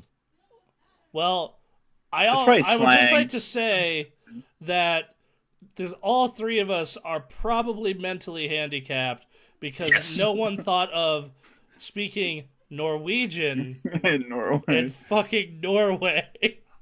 Look, man, it doesn't come up that much. I didn't Leave me realize alone. that there was a language for the Norwegian. I speak American. That is a dialect of English. You're not gonna speak American. You can get out. I've had some vodka. Excuse me. You know what I always find interesting because On a I'm fucking born and red raised on the button. West Coast, but they say I've been accused of like having an accent before, but I'm on the West Coast. We don't have accents here, but I almost wonder if like the lack of an accent is an accent. Well, That no, is- like yeah, somewhere if that you're, has if you're, accents. yeah, but- it sounds like no accent to you, but right. But like- if I go visit when my aunt lived up in New York, and Mhm. you'd visit her, everyone's just like, "Oh yeah, why do you sound like you're from the West Coast?" And I'm just like, Who's this fucking out of towner? "Yeah, exactly." Like, what are you talking about, bruh? and they speak Dutch in Holland. I mean, Oh that's- shit! I don't knew know. that. Okay, I knew that at The the very general least. area I knew over that. over there in that place I'm probably never gonna visit. I don't know. fucking. This is the most ignorant this show has ever been. I used to read a webcomic that was like based out of like Norway, Sweden, and another country I can't remember. Oh, I don't know what Lord. happened to that webcomic. I do know that in Japan that most things are listed in both Japanese and English. Yes. So I'd like to redeem myself with that, me providing that little tidbit of information. All Well right, done. so- Well done. All right, so they have the Loki scene, and like Captain America's like, yeah, last time I was in Germany, and there was a man trying to tower above everyone else. We ended up disagreeing on some things, and they kind of fight to a stalemate essentially. Comments on new suit. Better, worse? Better. Oh, the new cap suit? Better. Better Oh, than World War II cap suit. Oh, definitely Nice. better. Yeah. You think better? It's definitely cleaner. It feels like less baggy, less. Like the last suit was good for the 40s because it was Yeah. like It's really hard to judge because we know what like the refined Captain America suit looks like, which I think like, the more they do it, the better it looks. Whereas there's definitely a vibe throughout this whole movie as they're still feeling out how to do I, these characters. I, Like Iron Man's done, mm, but like Thor, they're figuring out. Cap, they're figuring out. Black Widow, they're kind of mostly there. actually, this is probably my favorite Cap outfit. Yeah. It's a good one. I like it. I don't think Thor looked right until Ragnarok. Oh. Like it's just his costume's just weird to me in the earlier movies. Yeah, my problem with like Captain America in the later movies is just like it's not bright enough. Like it's like too. I do like. I kind of like how bright it is. Yeah. Like that's. Yeah. So anyway, so they It's kind not of old fashioned enough. Yeah, that like they fight to kind of a stalemate, and then Black Widow comes in, and then but then he shoots at it, but then Iron Man comes, which Iron Man has the most Iron Man ass intro, and I absolutely love it. If I could show up anywhere like that, I would. Totally. AC/DC was happy to have the paycheck. So yeah. So yeah, like they. What up, Jungle Croc? How you do? Hey, Jungle Croc. We're talking about the Avengers movie. We are. We surely are. I like that Iron Man gets a song treatment and no one else does. Well, yeah, because he has his own PA system. That certainly helps. Captain America is like a swelling of trumpets, and then Thor's just like the sound of thunder. Yeah. Isn't there like a movie where Iron Man shows up with music playing and like one of the other Avengers is like kind of giving him shit about it? Maybe. I don't know. Well, we're going to go through these movies and we'll find it eventually. I know in this movie, Black Widow just actively sighs. Yeah, that's what I'm thinking of. Yeah, Yeah, she's just kind of like showing disgust. Jungle Croc says Avengers 1 with Loki. Yes. Wait. Yeah. Yeah. Avengers. Did he acknowledge it? Yeah, she acknowledged it. So like, Captain America is like, is fighting Loki, and it's kind of a even fight, and Shields brings out the jet, but then he does something. He does something to like PA system override, and like you just see Black Widow just like take a deep breath as AC/DC comes through.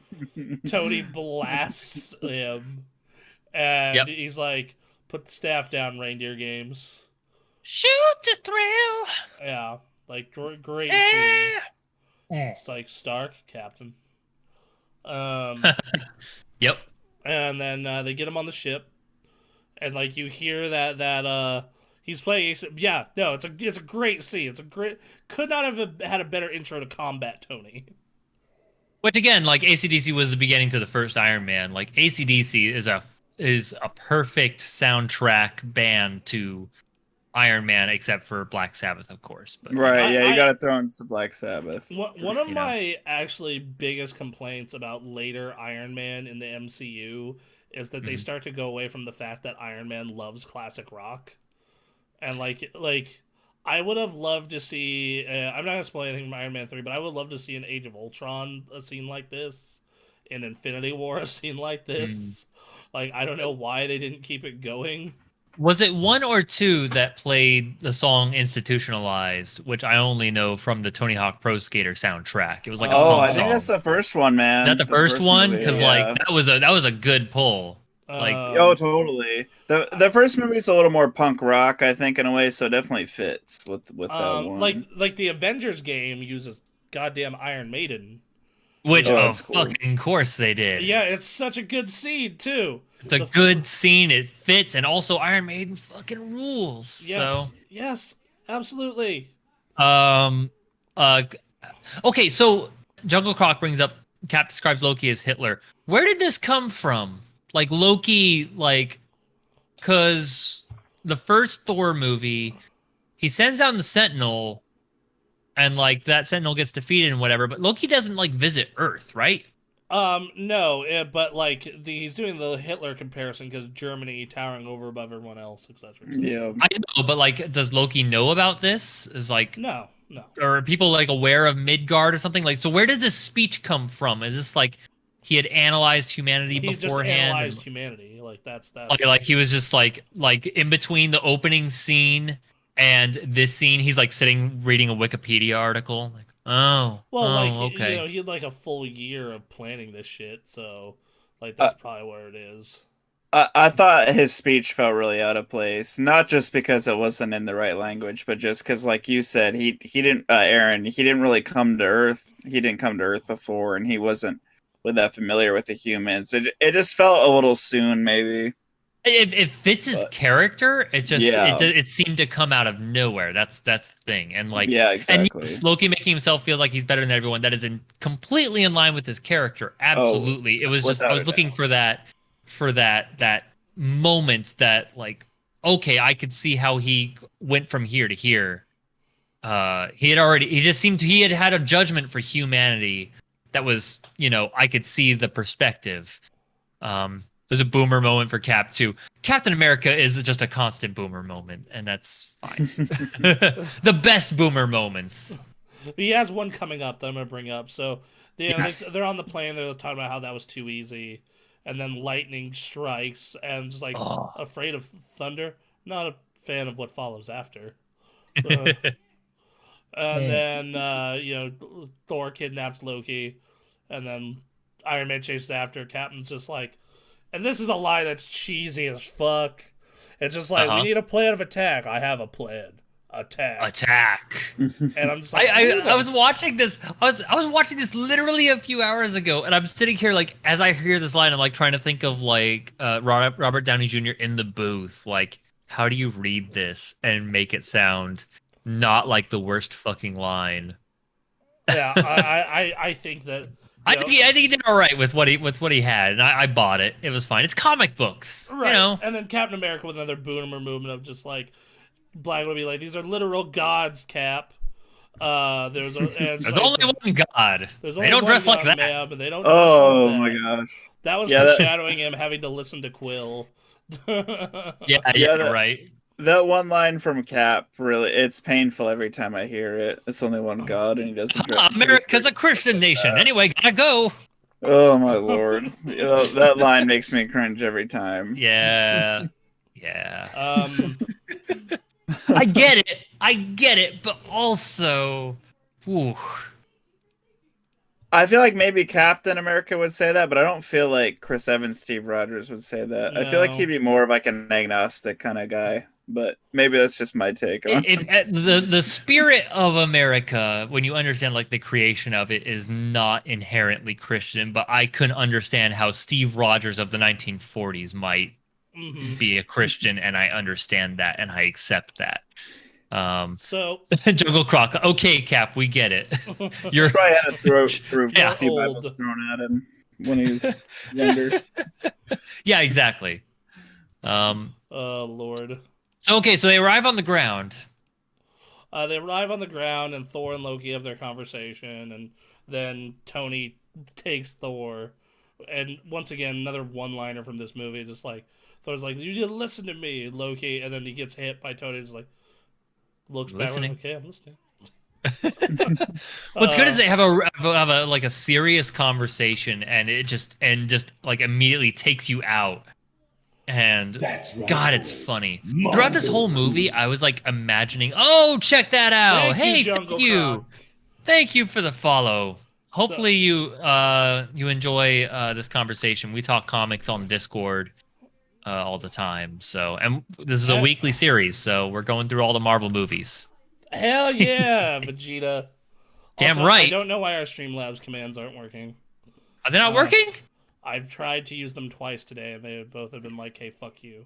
Okay, well, we got links down below. You guys know how links work. Shit, it's 2021. Yeah, I used to stream Dragon Ball Fighters constantly. I might get back into it soon here. So Yeah, why not? and we've talked about doing a Dragon Ball show one day. So One of these days, yeah. anyway, continue what you were saying. So what I was saying was like throughout this movie, I couldn't help but imagine these scenes as like comic panels.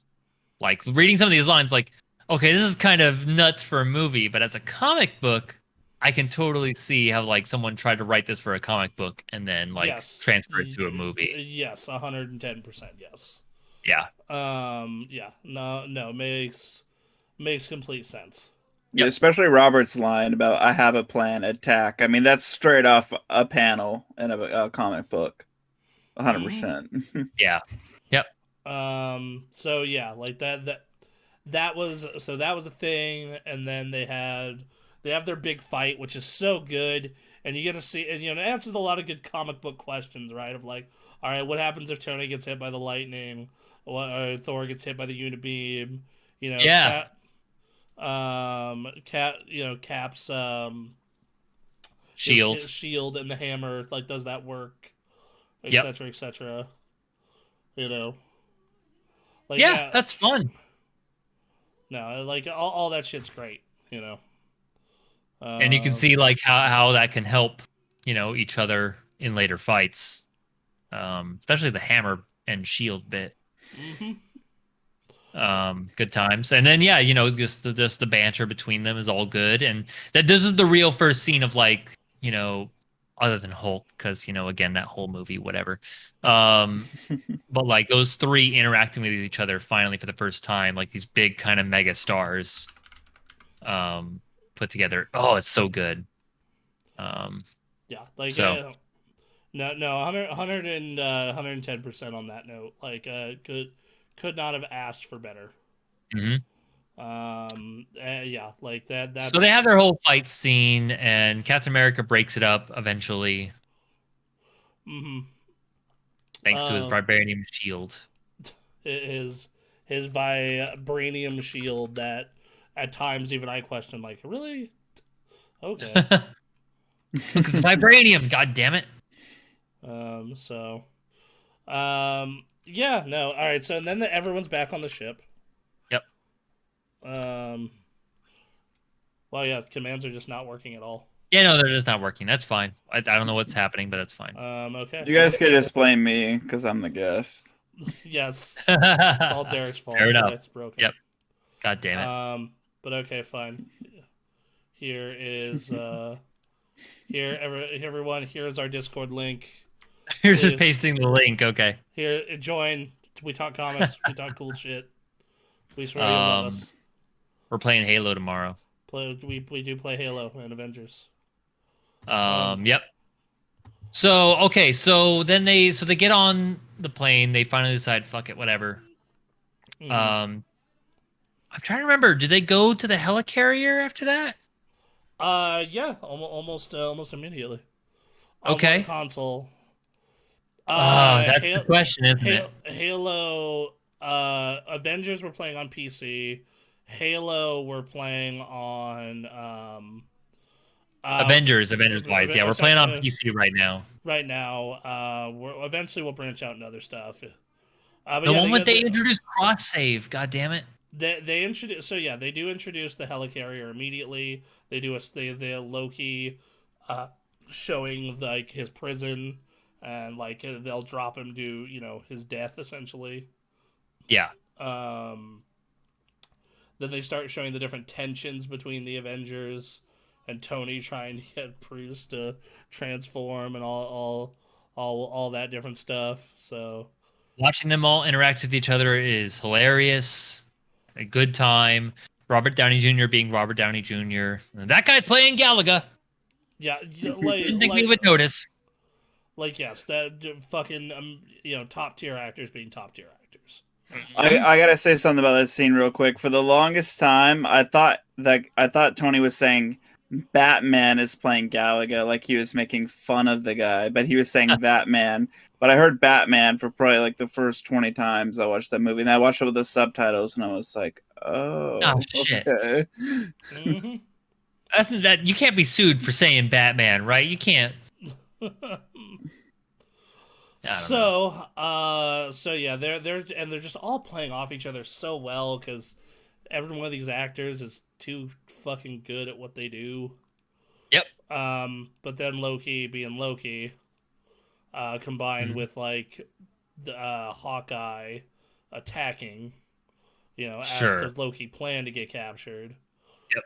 And then you have so you have this big chaotic scene where like Tony and Steve are trying to get the engines back up, and you have Hulk and Thor fighting within the ship, and Black Widow like trying to escape Hulk, and then Black Widow and Hawkeye eventually fight. Like all this different crazy shit is happening, right? Yeah. And then Loki is just trying to incite as much chaos as humanly possible while getting the Tesseract back. And it's just, dude, it's all quality crazy shit happening. Black Widow and Loki, that scene was awesome. was incredible. The fact that she tricked Loki made it even fucking better. So goddamn good. Loki's so arrogant. I don't think he ever believed for a moment in his life he could be deceived by someone else until he met Black Widow. Yep. That was set up. If anything, says Croc. Yeah. Yeah. So we have these big action scenes, and eventually, Thor gets Hulk jumps out of the ship because of the helicopter. Oh man, hang on, you're missing some stuff. Real quick, I love how they show off like Shield, like they discover that Shield is trying to get the Tesseract to create weapons, and like they're trying to explain everything, but because it was all secret, like everyone's distrustful of each other, and like everyone's very worried about the Hulk coming out. Yeah, Cap kind of blows the lid off. He's like, "Sorry, computer was moving a little slow for me." Yeah. Yeah, because when look for believe it, and then he kind of was like, "Well, maybe," and then he was like pissed because it was true. Yep. Then, like, Croc says Black Widow showed Loki who the real Silver Tongue is, which yes, yes. And then and then on top of that, like you have in that same like Tony's distrustful the entire time because like Tony's skeptical of institutions, and then you have. Steve, who only worked for institutions, like being like, well, no, and then eventually he gets maybe, and that's how he finds it. Yep. And then Thor is just like, haha, Well, so petty humans and are tiny. So petty. Yeah, that's good. Jungle Croc says, but I think the distrust came from the Tesseract, right? Or do you think it was bound to happen? I mean, it was kind of both. It was both. I think it was both. You got a lot of big personalities packed together on a ship, and then you have Nick Fury. I'd say a lot of that distrust was organic. A lot of it. Maybe not entirely, because, Bruce Banner picks up the spear for no reason, but... Yeah, it was like, what's he gonna do? Right, yeah. Like, of all people, Bruce Banner doesn't know what to do with it. Right. But he was influenced. But I think a lot of that was organic, Man, okay, so the Hulk movie, I know we want to think about that movie as little as possible, but like they were trying to establish that Hulk as like this terrifying, awful monster, which I get. But then we talked about it when we were reviewing that movie, was like they like introduced a stealth sequence where he's like in the shadows, like pulling people out to try and terrify you. This movie does that so much better, where Black Widow is just this badass person through like an hour of the movie, and then she's like, oh, fucking fuck. Oh, fuck, Hulk is coming. Right. Like, man. And by the way, and I just love how, like, Nick Fury and Captain America are fighting on the fucking catwalks. You can see how much of a badass Nick Fury is. But then also you see Captain America yeet more dudes off of an airplane as his fucking tradition. He really does not seem to care about just whatever, He definitely doesn't have the Batman rule. I guess this makes sense. Like Banner said, we're a ticking time bomb. Outside of Hulk, we should see more of. Oh God. Yeah. I mean, yeah. So, but yeah, like Captain America, like. Oh, man, it's literally like you just got out of the ice. You're still just murking dudes, kicking them off of fucking airplanes. Look, man, people fall 9.8 meters per second. Maybe they'll figure it out. I don't know. People have fallen from that height and lived. Whatever. Those dudes are dead. And those dudes aren't Nazis. They just dead. They were here to kill. I don't, Uh, whatever. But Well, yeah, again, we've already seen Captain America shooting people with guns. Like, yeah. Steve doesn't discriminate based on call sign. Yeah. Steve will kick whoever out of the airplane. All right, Maybe he so threw Bucky out of the plane in Captain America. We don't know. Right, yeah. God damn it. All No, right, so I'm just kidding. so Black Widow does escape, and then Thor and Hulk start Hulk to fight. Yep. And that's that's a good strongest Avengers. It's a more strongest- even fight. Yeah, so it's a more even fight, and they both get a couple of good shots in. And while that's going on, Captain America's up on the catwalks trying to clear stuff for Stark and whatnot. And Stark's out there trying to repair what he can to keep the ship elevated. So you have like everyone has their like a little role here. Yep. And then like Black Widow starts to go look for Hawkeye. So you have this, kind of thing where like, okay, Tony and Steve are doing their thing, and then Black Widow is out looking for Hawkeye, and then Thor eventually takes care of Hulk by Hulk taking care of himself by going and leaping at a jet, and then leaping at another jet, and then getting exploded out of the sky. Yep. So that happens. Hawkeye successfully hacks everything, lets Loki out. Thor goes to confront him, gets trapped. Yep. But then you think Phil Coulson's gonna save today? Save the day for a quick minute. No. Save the day for a quick minute. It's just like even I don't know what it does. That line's so good.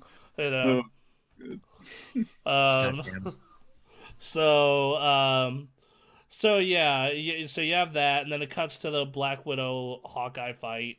With Black Widow wins, she knocks him out. Yep. And then you get the Phil Coulson thing, and Loki tricks him, stabs him because he's Loki. That's what he does. That's what Loki does. That's one of the more brutal scenes in these movies, I think, too, because you see him stab him, and then he's even got the blood coming out of his mouth, and around the stab wound. This movie doesn't usually show stuff like that. But... Phase 1 is so much more like graphic than later phases. Yeah, definitely. Look, these kids watch Qui-Gon Jinn get stabbed. Whatever, just do it. Just do it. All right, so but then Tony gets the ship up and running, and then he does get fucking eaten by the propeller, but Steve eventually helps him. Yeah. The part's funny. Yeah, Coulson, after getting stabbed, does get to fire the weapon. Giant fire explosion. It's like, so that's what it does. That's what it does. Real quick, Jungle Croc in the chat. Now that Disney is making a Wolverine show, do you think there will be a backstory of when Cap and Wolverine ran missions together in World War II? I don't know about ran missions. I would totally see like, those newer X-Band movies, and like one of them was like they confront Wolverine in the bar, and he just like, go fuck yourself, and then they walk out. I love that. Yeah. That's the best I cameo totally ever. I could see something like that. Amazing. Just That's because- an X-Men First Class. Yeah. He tells Magneto and Charles, he's like, "Go fuck yourselves." Go fuck yourselves, and they just walk out. And I could totally see, because Captain and Wolverine are such opposite personalities. I could totally see that being like a brief thing, and then Cap's like, "Yeah, no." I agree. No, They would never work together. Just I don't yeah. know. I go don't fuck see yourself. it. It's like, well, Wolverine's a lone goddamn wolf. So And he doesn't like anyone, yeah, Yep. even himself. I don't think. no. you could. Yeah, I mean, if you had to live since the Civil War, right. Yeah, that's fair. Didn't give a shit about anything until like Rogue. yeah. So, I mean, he cared about some stuff, but I mean, sure, yes. he's also not very tall. How tall? How tall is Wolverine? It's like Wait, 5'5". Wolverine or Hugh Jackman? What? Wolverine. Okay. Wolverine is 5'5". Wolverine is no, sorry, he's 5'3". What? That is terrifying. He's 5'3", 300 pounds. Shit. They were That's okay. more impressive.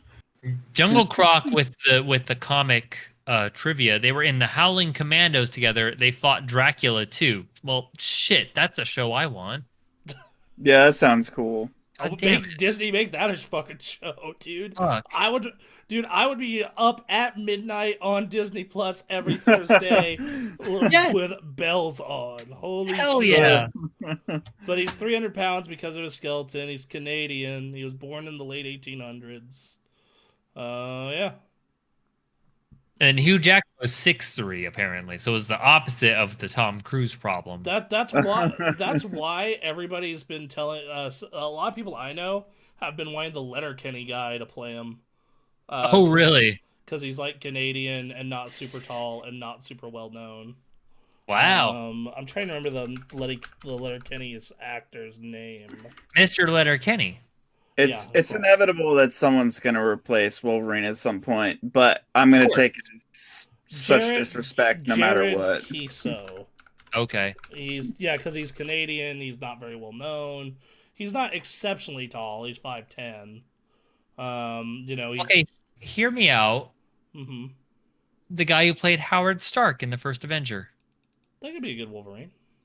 I don't know. I don't know who old now. Yeah, how tall is he? What's the name of that actor? He doesn't look very tall. Dominic something, right? Dominic. Fucking dick ass Mr. Wolverine is his name. I don't know. Dominic Cooper. He is also 5'10". Right. There you go. Sure. Yeah. Yeah. Like, bro, seriously. Yeah. So, all right. So, back to the movie though. So yes, we should probably get through this movie. They save the ship. Loki escapes, and then Coulson's like, they needed someone to band together. Use my death as that, please. Yep. So and forgetting the character's name, all of a sudden it's just Sam Jackson. Nick Fury. Nick Fury. Yeah, I don't know why I just lost it for a second. He just takes his cards and dips them in blood. Oh yeah. Yeah, like just call him Patches next time you can't remember his name. There you go. Yeah, exactly. So Fury goes to guilt trip Tony and Captain America and explains like, I was betting on the Avengers program. I was betting on you assholes, not the weapons. But Mr. Black Sabbath and blue sweater over here. Yeah, thanks. Thanks, guys. Way to make me look good. So I'm Samuel L. Jackson. I could be doing better movies over here. I could be doing movies that actually win awards. Oh, sad. The thing that's cool about Sam Jackson though is he doesn't seem to discriminate. No, movies like he never acts like he's too cool to be in a movie. I think he just really loves acting. I think that's exactly. I like that he just joins Quentin Tarantino movies. Like, I'll do something fucking weird, sure. Oh yeah, totally. All right, so then we cut to let's see. Fury is so good at yeah, absolutely. Yep. Mm-hmm, sure is. Then you get Hulk, just like, oh god, did I hurt anyone? No, no one to hurt. Just flying through this. Just scared some pigeons. Scared the heck out of some pigeons, though. Yeah, that's a good Big line. and green, flying through the sky, buck-ass nude. I think you got a condition. So, are you an alien? No. Well, I think you got a condition. Speaking of Hulk, the Incredible Hulk movie sucks, but the 2003 Hulk movie with Eric Bana, I think that movie rocks. Oh, I need to watch that again because I remember at the time, the age that I was, which I think when that movie came out, it was 2003. Yeah, so you would have been. Yes, yeah. I was like 12 or 13, like when I finally got around to watching that movie. I thought it was good. Yeah, I remember watching that movie when I was 13 and and genuinely liking it. So yeah. Not only was the movie great, they made a video game adaptation, and the video game was great too. It was Hulk Ultimate Destruction. Yeah, dude, yes, you could pile drive dudes' head first, like Tombstone style, into the concrete. It was brutal, man. I remember I renting love that that game. It game. was super good. It was so good, man. I enjoyed the spiritual successor, which was Prototype, but Oh, for sure. Definitely a successor to the whole game. things happened with Prototype 2, and no one talks about that franchise or that studio ever again. So Eric Bana is a better banner. That game was epic. Yeah. So, the game was good. The game was really good, That game's Then you have Hawkeye feeling guilty, and then which is Hawkeye. Tony like figuring out like, okay, no, he's a full, he's a full tout diva. His name, son of a bitch. Clint The son of the Barton. bitch line was really funny. Oh. He wants to have an audience. He wants to put his name on son of a bitch. Oh, yeah. That was good. That was very good. And then it cuts to Avengers Tower. The cuts in this movie are really good, cutting from scene to scene, like are real good transitions. Yeah. Always related. It was good.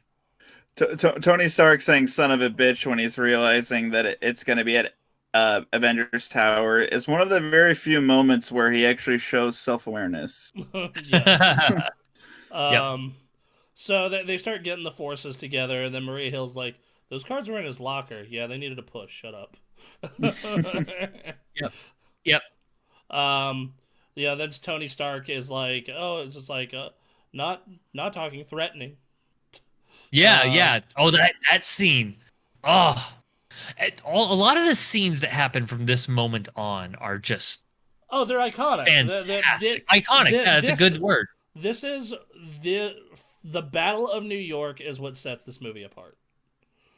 Yep. Like That sets the tone for like the rest of this whole series that's still ongoing to this day. If they did not nail the Battle of New York the way they did, then I don't think like this would just be another superhero movie and not one of the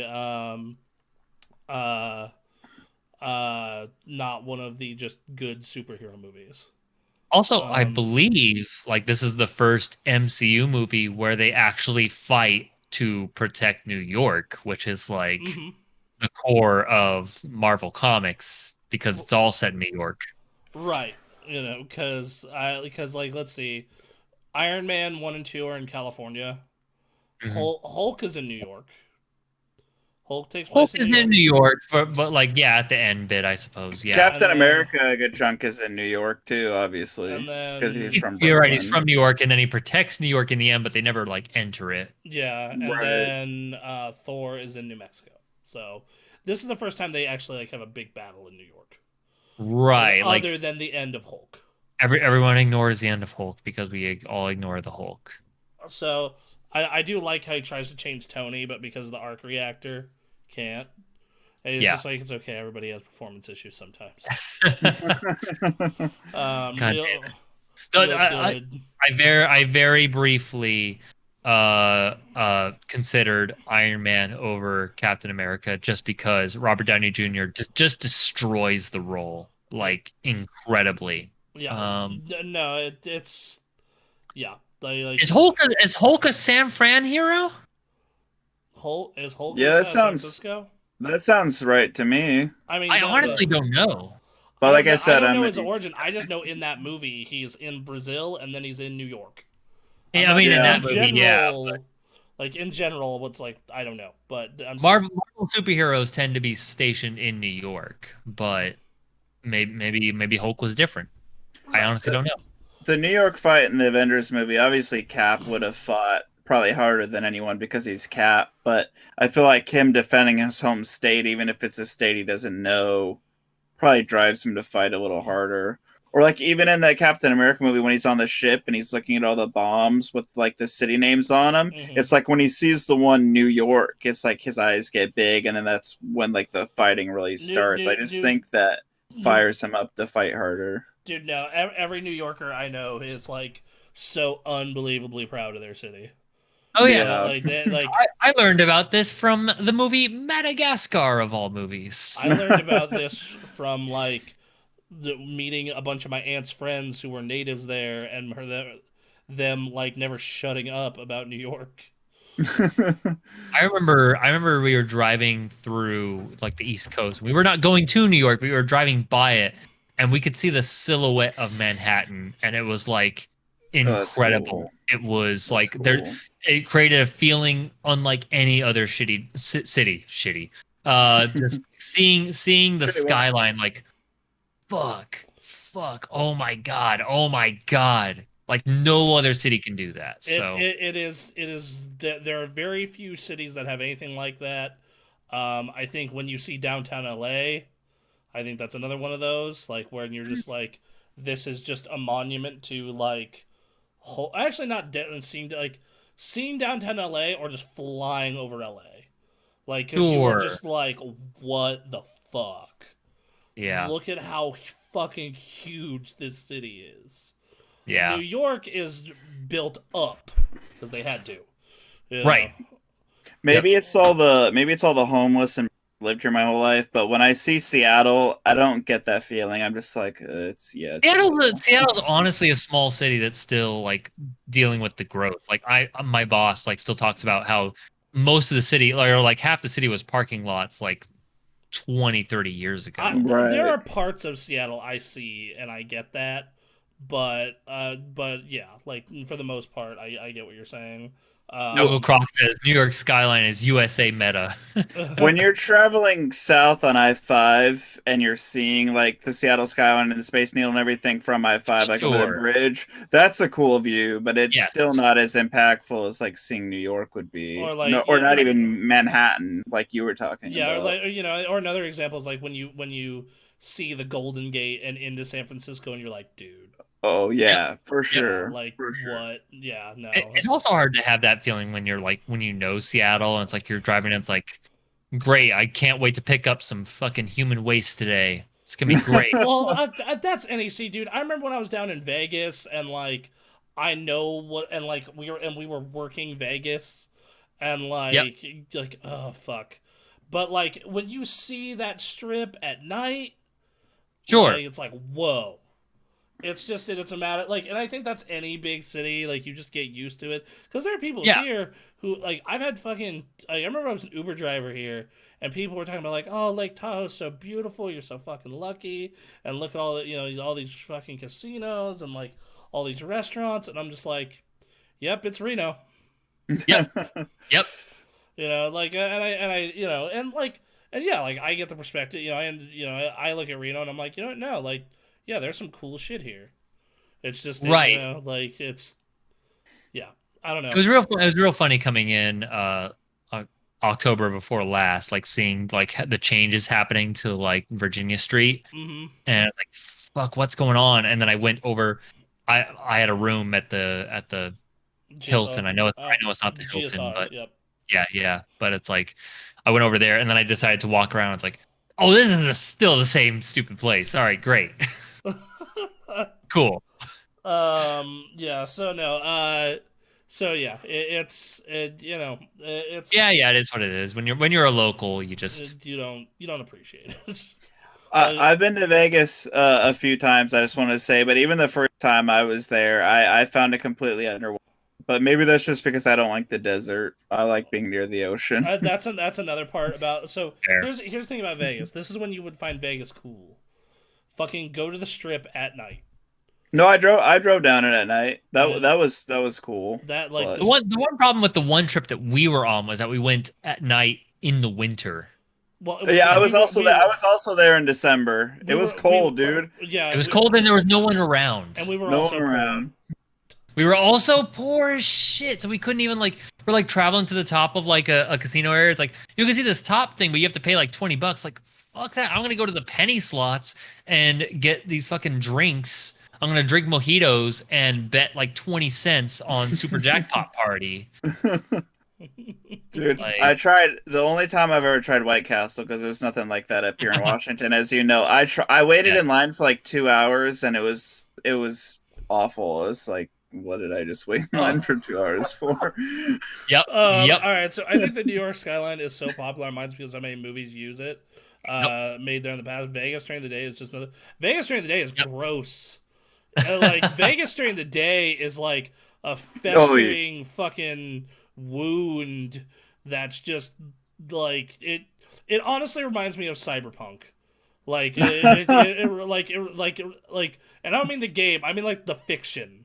Where it's just like Vegas during the day, it reminds me of a ghetto in cyberpunk fiction. Oh, That's what it man. reminds me of. Versus like during the nighttime, it's all fucking pretty lights and all this, like all these shows and all this, gambling and all this cool shit and strip clubs and awesome. Miami admittedly has the same fucking problem. Oh, for sure. Like I imagine a few different cities, big cities, have this problem. But yeah, I believe Miami. It's not like New York. Like New York during the day, yeah, it has its moments of being gross, but it's still impressive. Impressive. San Francisco, the homeless invasion is getting a bit much, but dude, you should check it out up here, man. It's San Francisco. I mean, San Francisco, worse. like it's worse. It's like an exponent. Well, right. It's like San Francisco is the future we're headed towards in all respects. If we don't change anything.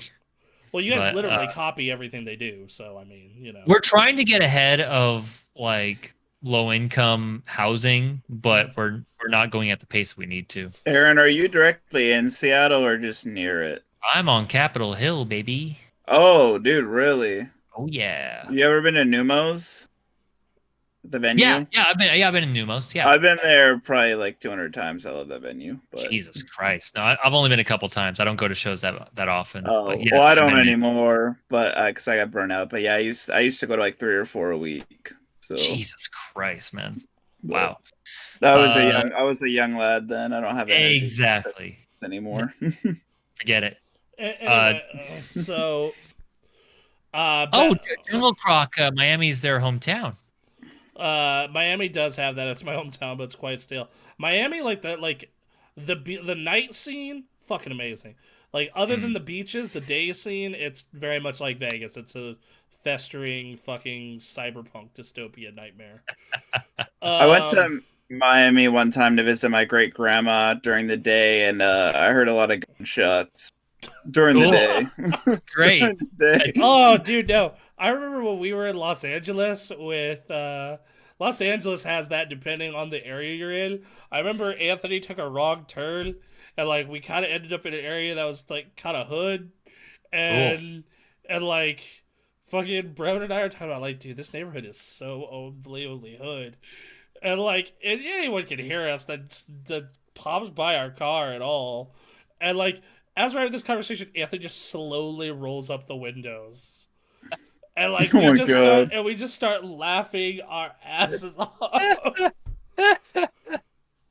Dude, California is a wild beast because there's some neighborhoods where like every house is owned by, it's all the whole entire street is gang territory, and if the car they don't recognize drives down the street, they'll just straight up shoot first, ask questions later. So it's kind of a scary deal. Just don't stop at the yellow flashing lights. I love Jungle Croc's comment. Too many fake butts. I like that. You got your eyes in the right place. All right, anyway, we need to wrap up this movie. We get fucking trailed off so fucking badly from the original fucking points. Whatever, it's all good.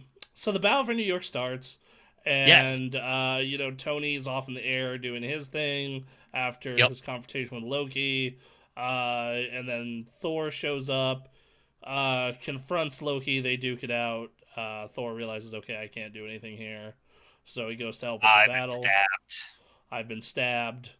Loki jacks a jet speeder. I don't know how he knew it was coming, but he did. Oh yeah, that part always bothers me. I'm like, you didn't know it was there anyway. Like, what were you gonna do? Just fall to your fucking death? I mean, to be fair, he did yeet himself into a black hole, so I shouldn't be too surprised. He does seem like he's undeservedly lucky. So Emily says, new Iron Man suit though. That new suit, that payoff is absolutely magical. Yep. Croc's checking out. Thank you for hanging. This was fun. Dude, thank you. Join the Discord. I'll post the link one more time. We'll see you around. Yeah, I'll post the link one more time for you. It's great. What up, Steph? How you Hey, do? Steph. Anyway, they're gummy bears. They're good. Nice. Oh, dude, they better be Haribos. What kind of I don't gummy know. bears are these? 12 flavor. 12 flavor. What's the brand? Oh, well, that's pretty cool. Albanese. Albanese. Albanese. I never heard of that. Best. The world's They're best. fat-free, gluten-free, and low sodium. Well, I need low sodium, so that's good. Does Steph like those more than Haribos? Do you like those more than Haribos, they ask? Yes. Okay. Okay. Wow. Anyway, we need to Wow. get back They're on. fucking god tier. They're Are they not? fantastic. Wow. Oh, they're fantastic. All right. Anyway, We need to end we this. need to get on stream. topic Let's for the go. love of God. We just We've already run over Now time. we're talking about tasty treats. Everyone shut up. You know, though, I just gotta say this super quick as a Haribo purist. You actually have to check the bag at the store because the good ones are made in Germany, at the dollar store and some other grocery stores. They sell the ones that are made in Turkey, No. and we're the Turkish we're ones- cutting through to the read. Turkish ones don't Yeah, I taste was as like, good. what the You have fuck? to get the German. No. You have to get the ones that say "Made in Germany" on the back. Otherwise, they don't taste as good. I swear. Damn. Okay. I'm just saying, it's a pro tip if you love gummy bears. All right. Good to All know. right, so Shit. one scene I love during the battle for New York is when Captain America goes up to those two cops, is like, I need you to set up a perimeter here and here, go into those buildings to make sure civilians are okay, da da da. And they're like, why should we listen to you? And then he just totally murks two of the aliens, breaks off one of their arms, and the cop immediately does what he fucking says. Yep. Yep. Uh, He just Oh, completely lays down and cooperates. He's like, Why should we listen to you? Like what? Fucktard? Like fucking take your bets then. Anyway, so God damn. you have that. Then you have Hulk's appearance, which Oh shit, man. yeah, you finally got the real payoff for Hulk, because Yep. after kind of a meh movie, and then that shit in the aircraft carrier, it was finally good to see okay, Hulk finally being a good hero and making the most of this character. And of course that iconic line that's been memed to death is that's just all right, Stark, I need you doing this, da da da da. It's just all right, Banner, I think it'd be good if you got angry. Well, that's my secret, Cap, I'm always angry. And Yep. then him and Tony and all of them wreck that giant worm thing, and it does that big camera pan around. Yep. I swear he started transforming almost before he was done with his line. He was saying angry, and he was already turning into the Hulk. He's mostly in control, except for when he's under attack. Yeah, he was ready. Or having I just want to sex. say, yeah, right. Fuck, god damn it, that fucking movie. That must be important because that movie decided to devote an entire 5 to 10 minute scene to letting us know that. So all this tells me is that he likes having angry sex. Okay. All right, I'd buy that. Oh, hold on. What? Oh shit. Oh, he's coming back. I accidentally coming clicked back. on the wrong thing. I'm sorry. I was about to say that the internet in Nevada is just really unreliable. I mean, But it was he's just had you the problems in fucking the past. Hold on. Get your layout set up again. Yeah, real quick. sorry guys. While you're doing this, I just want to say, Hulk has not had a movie since then, right? No, because No. Universal owns the rights. Right, exactly. Oh, is that why? Okay. Yeah. So I just want to say that everyone talks about Robert Downey Jr.'s Iron Man, that's the most popular, other than Spider-Man, that is the most popular Marvel superhero right now, Mhm. and it's just because Robert Downey Jr. just owns that role completely. But I cannot overemphasize how stoked kids especially were on Hulk the moment this movie came out because of how they handle Hulk from this scene on. Mhm. Oh, He just 100%. wrecks fucking shop. 100%. Mhm. The Absolutely. one punch on the worm, the build up throughout the movie, the army, like clamoring around him to like the horror scene where he almost just takes out Black Widow, and just like is crazy out of control. And then just this entire from this to the Loki scene, which we'll get to in a second, to the end, just like holy shit, the Hulk is great. But yeah, the moment he says I'm always angry, because they were alluding to what his secret was the entire movie too. It made this whole payoff for the Hulk especially just super sweet. Absolutely, 110%. Yeah. So, all right, so that happens. I think that the Hulk, both the Hulk and Bruce Banner are a lot more interesting characters than a lot of the other Avengers. Because there's so much we don't know about him, and he's just so tortured. And like it's this like, and the thing is like Kevin Feige has come out repeatedly and said like, well, if they don't want to make money, they don't want to make money. Oh, about Universal? Yeah, about Universal. Like they're totally leaving cash on the table. They've gone to Universal multiple times and said, we want to do a movie. We want to do a movie. Yep. We want to do a movie. And they've been like, no! Fuck you, Disney! God fucking damn it, man. And, just like, and like when people ask Kevin at this point, they're like, he's just like, well, they don't want to make money. That's up to them. We got fucking scripts written. Yep. So yeah. I bet Mark Ruffalo would be down. I mean, dude, I love Mark Ruffalo. Considering he's down to do She-Hulk and everything else they've asked him to, yeah, probably. Yeah. So, anyway, Yep. then they do that scene, then they gather together. Yep. It's like, oh man, the gathering together scene. Yeah, that scene's great. They revolve the camera and I'll play on the soundboard right now for everyone. Sure. We have this as one of our little soundboard things for all y'all. So enjoy. This will play on the Twitch side, I imagine. Yep.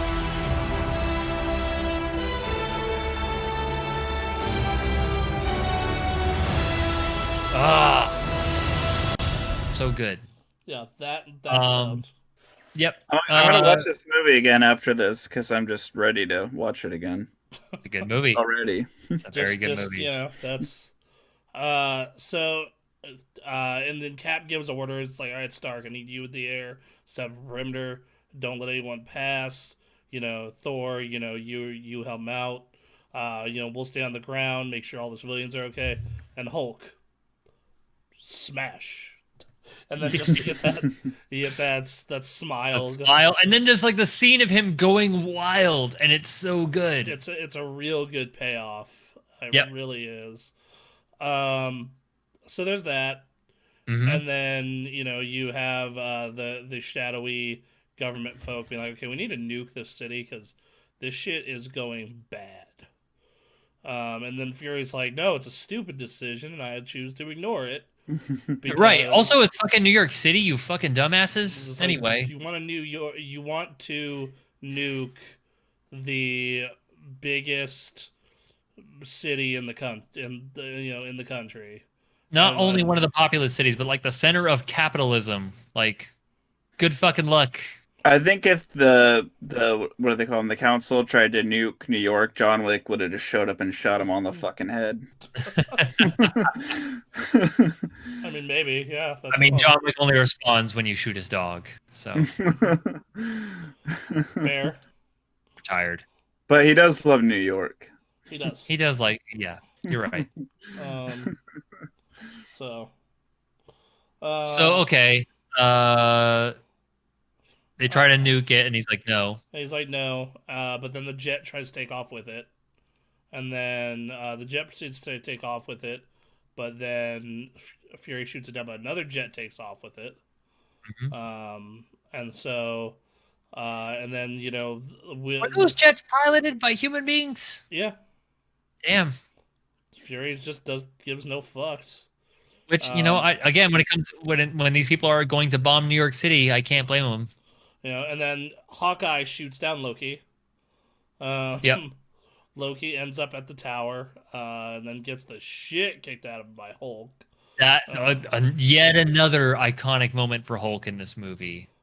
Like I remember in the theater, I have not heard a louder laugh than that scene. Oh, 100%. Just the Yeah. uproar was just Uncontrolled laughter. It was amazing. just boom, and boom. cheering. Yeah, and well, I mean, the cheering eventually got outdone by Captain America, but Then that was a good moment. yeah, then it's just like puny god. Yeah. Yeah, honestly, Loki lecturing Hulk about what it's like to be a god is laughable. Yep. It's Good. And then Did the scene with Hulk and Thor happen before this? yes, that did happen okay. before that. So the Good. Thor That was a getting good punched. punch. Yep. But then it gets to the point where like all the Avengers are in trouble. Like Black Widow's trying to get the staff to shut everything down. Hawkeye like ran out of arrows and had to like escape into a building. Finally. You know, Captain America is overwhelmed. Thor, like every fucking like Chintari bike is shooting at Hulk, and he can barely get out. And Black Widow's trying to shut it down, but the nuke gets launched, so like, and no one else can go intercept it. So Tony goes to intercept the nuke, and gets it up through the portal, and they just barely shut it down in time. But then is Tony going to be sealed there forever? Tony does get to see the infinite blackness of space along with the fucking horrifying space army. Yeah. Which, that sets up his next movie, Age of Ultron, and basically everything else that happens in this fucking, series for the next 10 years, essentially. Yep. While everyone's doing their things, Captain America actually saves Ellie from The Last of Us. I don't know if you guys knew that. No, I did not. Okay. Remember he saves that one girl, and then she does the interview later. That's Ashley Johnson, who is the voice of Ellie. Oh shit! That's funny. Hollywood's too small. Also, yes. Also, absolutely. She's a lot different looking than the character she portrays. Oh yeah, sure, absolutely. I mean, that's many voice actors. Well, yeah, I'm just saying. But. Yeah. So Tony falls through the sky. Think he's probably dead, but he gets caught by the Hulk, and then he gets roared to consciousness by the Hulk. Right. Yeah. It's just like, oh god. Makes you wonder why Hulk didn't get a job as like a defibrillator after that scene. Right. He could have brought back a body that's been dead for 6 hours, probably. Probably because Bruce Banner doesn't like being Hulk. No, he doesn't. Until later. Not till later. Which, the selfies. Yep. So, Tony's back, and they did it. Yep. And then they all eat shawarma. They want to go to shawarma, and then they have they go through and they have their little interview, and Stan Lee has his cameo. Superheroes in New York, ridiculous. They're playing chess in the park, and all the Avengers go their separate ways. Science Bros go Science Bro off in Tony's car. Steve takes his bike. Banner, I like how for Loki, not only they put them in chains, they put a fucking mouth guard on him. Yeah. Good call. Yeah, no kidding. So, him and the Tesseract and Thor all go back to Asgard. And then Hawkeye and Black Widow go do their thing. Yep. And yeah. So man. And like the Nick Fury speech, when they go together, and then, Hill's off doing, Shield's off doing their thing. It's like, what if we need them again? Then, well, we'll go find them. Yep. And then we're gonna find other people too. Right. And then you see Stark designing Avengers Tower. Yeah. And they even show the the everything but the A and Stark ripped off. Yep. Yeah, From the that- fights. Yep. At God this damn. point in the franchise, how do we feel about Shield? I mean, at this point, it's they all seem like the good guys, right? I mean, Like, it's mixed, right? Because they were trying to create weapons from the Tesseract, and that can go bad. but Nick Fury is an enigma. mhm. We can count them as the good guys for right now for sure, but like, yeah, there's that seed of doubt. What Yeah, we're 3 movies away until that turns around. Calm down. Yeah. the feeling of trust is, for me at least, is never really created though. Hmm. So we're not done. We get one of our 2 post-credit scenes. We Yep. get the first post-credit scene of, what would be Thanos. Yeah. We like they tease Thanos 6 years before Thanos is ever in a movie. Yep. And he looks like the Grimace. I mean, he looks like a good amount like Thanos. It's just not particularly any one actor. It's very much like super CG, Yes. which The but go on. Oh, I was gonna say the big rumor for that, like when they first showed him, was that it was Ron Perlman. That was the rumor I always heard. I believe that. Yeah, I believed Sure. it too. But And then of course we get the scene where they all eat shawarma. Which is a Oh. fantastic post-credit Fantastic scene. way to cap off that movie. sorry, I didn't mean to bring that up a little earlier. That was just what I remembered after like Tony being alive again. It's just because he talks about it. He's like, "You ever had shawarma?" Yeah. And like after a series of movies where like the post-credit scene alludes to something bigger, like to put that first credit scene to allude to something bigger, and then to have the second one be just like them eating at shawarma that's It's good. fucking funny, and it was good. It's perfect. Yeah, it's, it it's, was. it's a It real was. perfect. Just Everyone's just tired. Yeah, mm-hmm. it looks like they Ah. went straight there.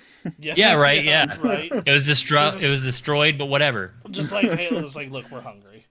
Yep. Which after that you would be. Yes. Oh, without a doubt. Like after that, dude, like that kind of all day workout, like they probably wolfed that whole thing down. Yep. So, Aaron, what do you rate it? 5. I'm floating between a 4 and a 5.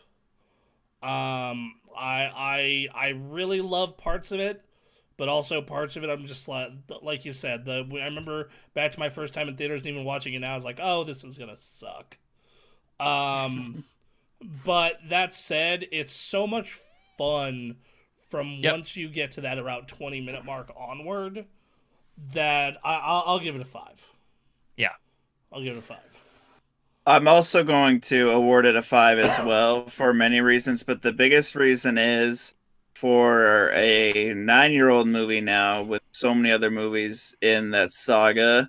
Mm-hmm. It always shocks me how much it holds up, because every time I go to watch it, I kind of have this fear that it's not going to hold up, and then it does. It holds up so well. So yeah. Like in fact, I actually think it's a lot better than its sequel. I think it's a There. Yeah. I think I need to watch the sequel again, but from what I understand, yeah. Yeah, like I think it's better than a sequel. I think it's better than a couple of movies in Phase 2 and 3. But they really nailed this. It doesn't go as deep as some other later Marvel movies do. Sure. Because like like Doctor Strange and Guardians of the Galaxy and Civil War and Black Panther kind of all have some shit to say versus this movie, which is just, this is a good time. Yep. It was also, a good test case of like proving like this whole concept that we're doing where we have this movie series universe that comes together. We have proved with this movie that this works. Yeah, yes. And now everybody wants to get in on that cash cow, which is how we end up with these fucking terrible DC live action movies and TV shows. Which I want them to pull that off. I want that to be good. They need to stop being so fucking edgy all the time. That's also like Stephanie is 4 episodes into Titans, and every time she describes a part of it to me, I just sound like I never want to watch this. This sounds Listen, horrible. I haven't watched all of DC's stuff, but Gotham is an amazing show, and a lot of the live action movies are deeply misunderstood. I'm just gonna leave it at that. Okay. Gotham is a good show. I I liked, love Ben McKenzie. I love him. I I love that actually man. I liked Supergirl till it got too busy. You know, and so anyway, all right, so Aaron, where are we ranking this? Number 1. Number 1, I would put it at 2 for me personally, but I'm willing to put it at number 1 because I understand. One is like I understand what this movie does for the franchise, so it's like important in that way. You know, I personally like Captain America a little more just because Me too. it has a little more character to it. Like yeah, and it's because it's not trying to just focus on, you know, a dude, versus this is trying to like show off and like kind of an ensemble piece. Right. Captain America has more heart.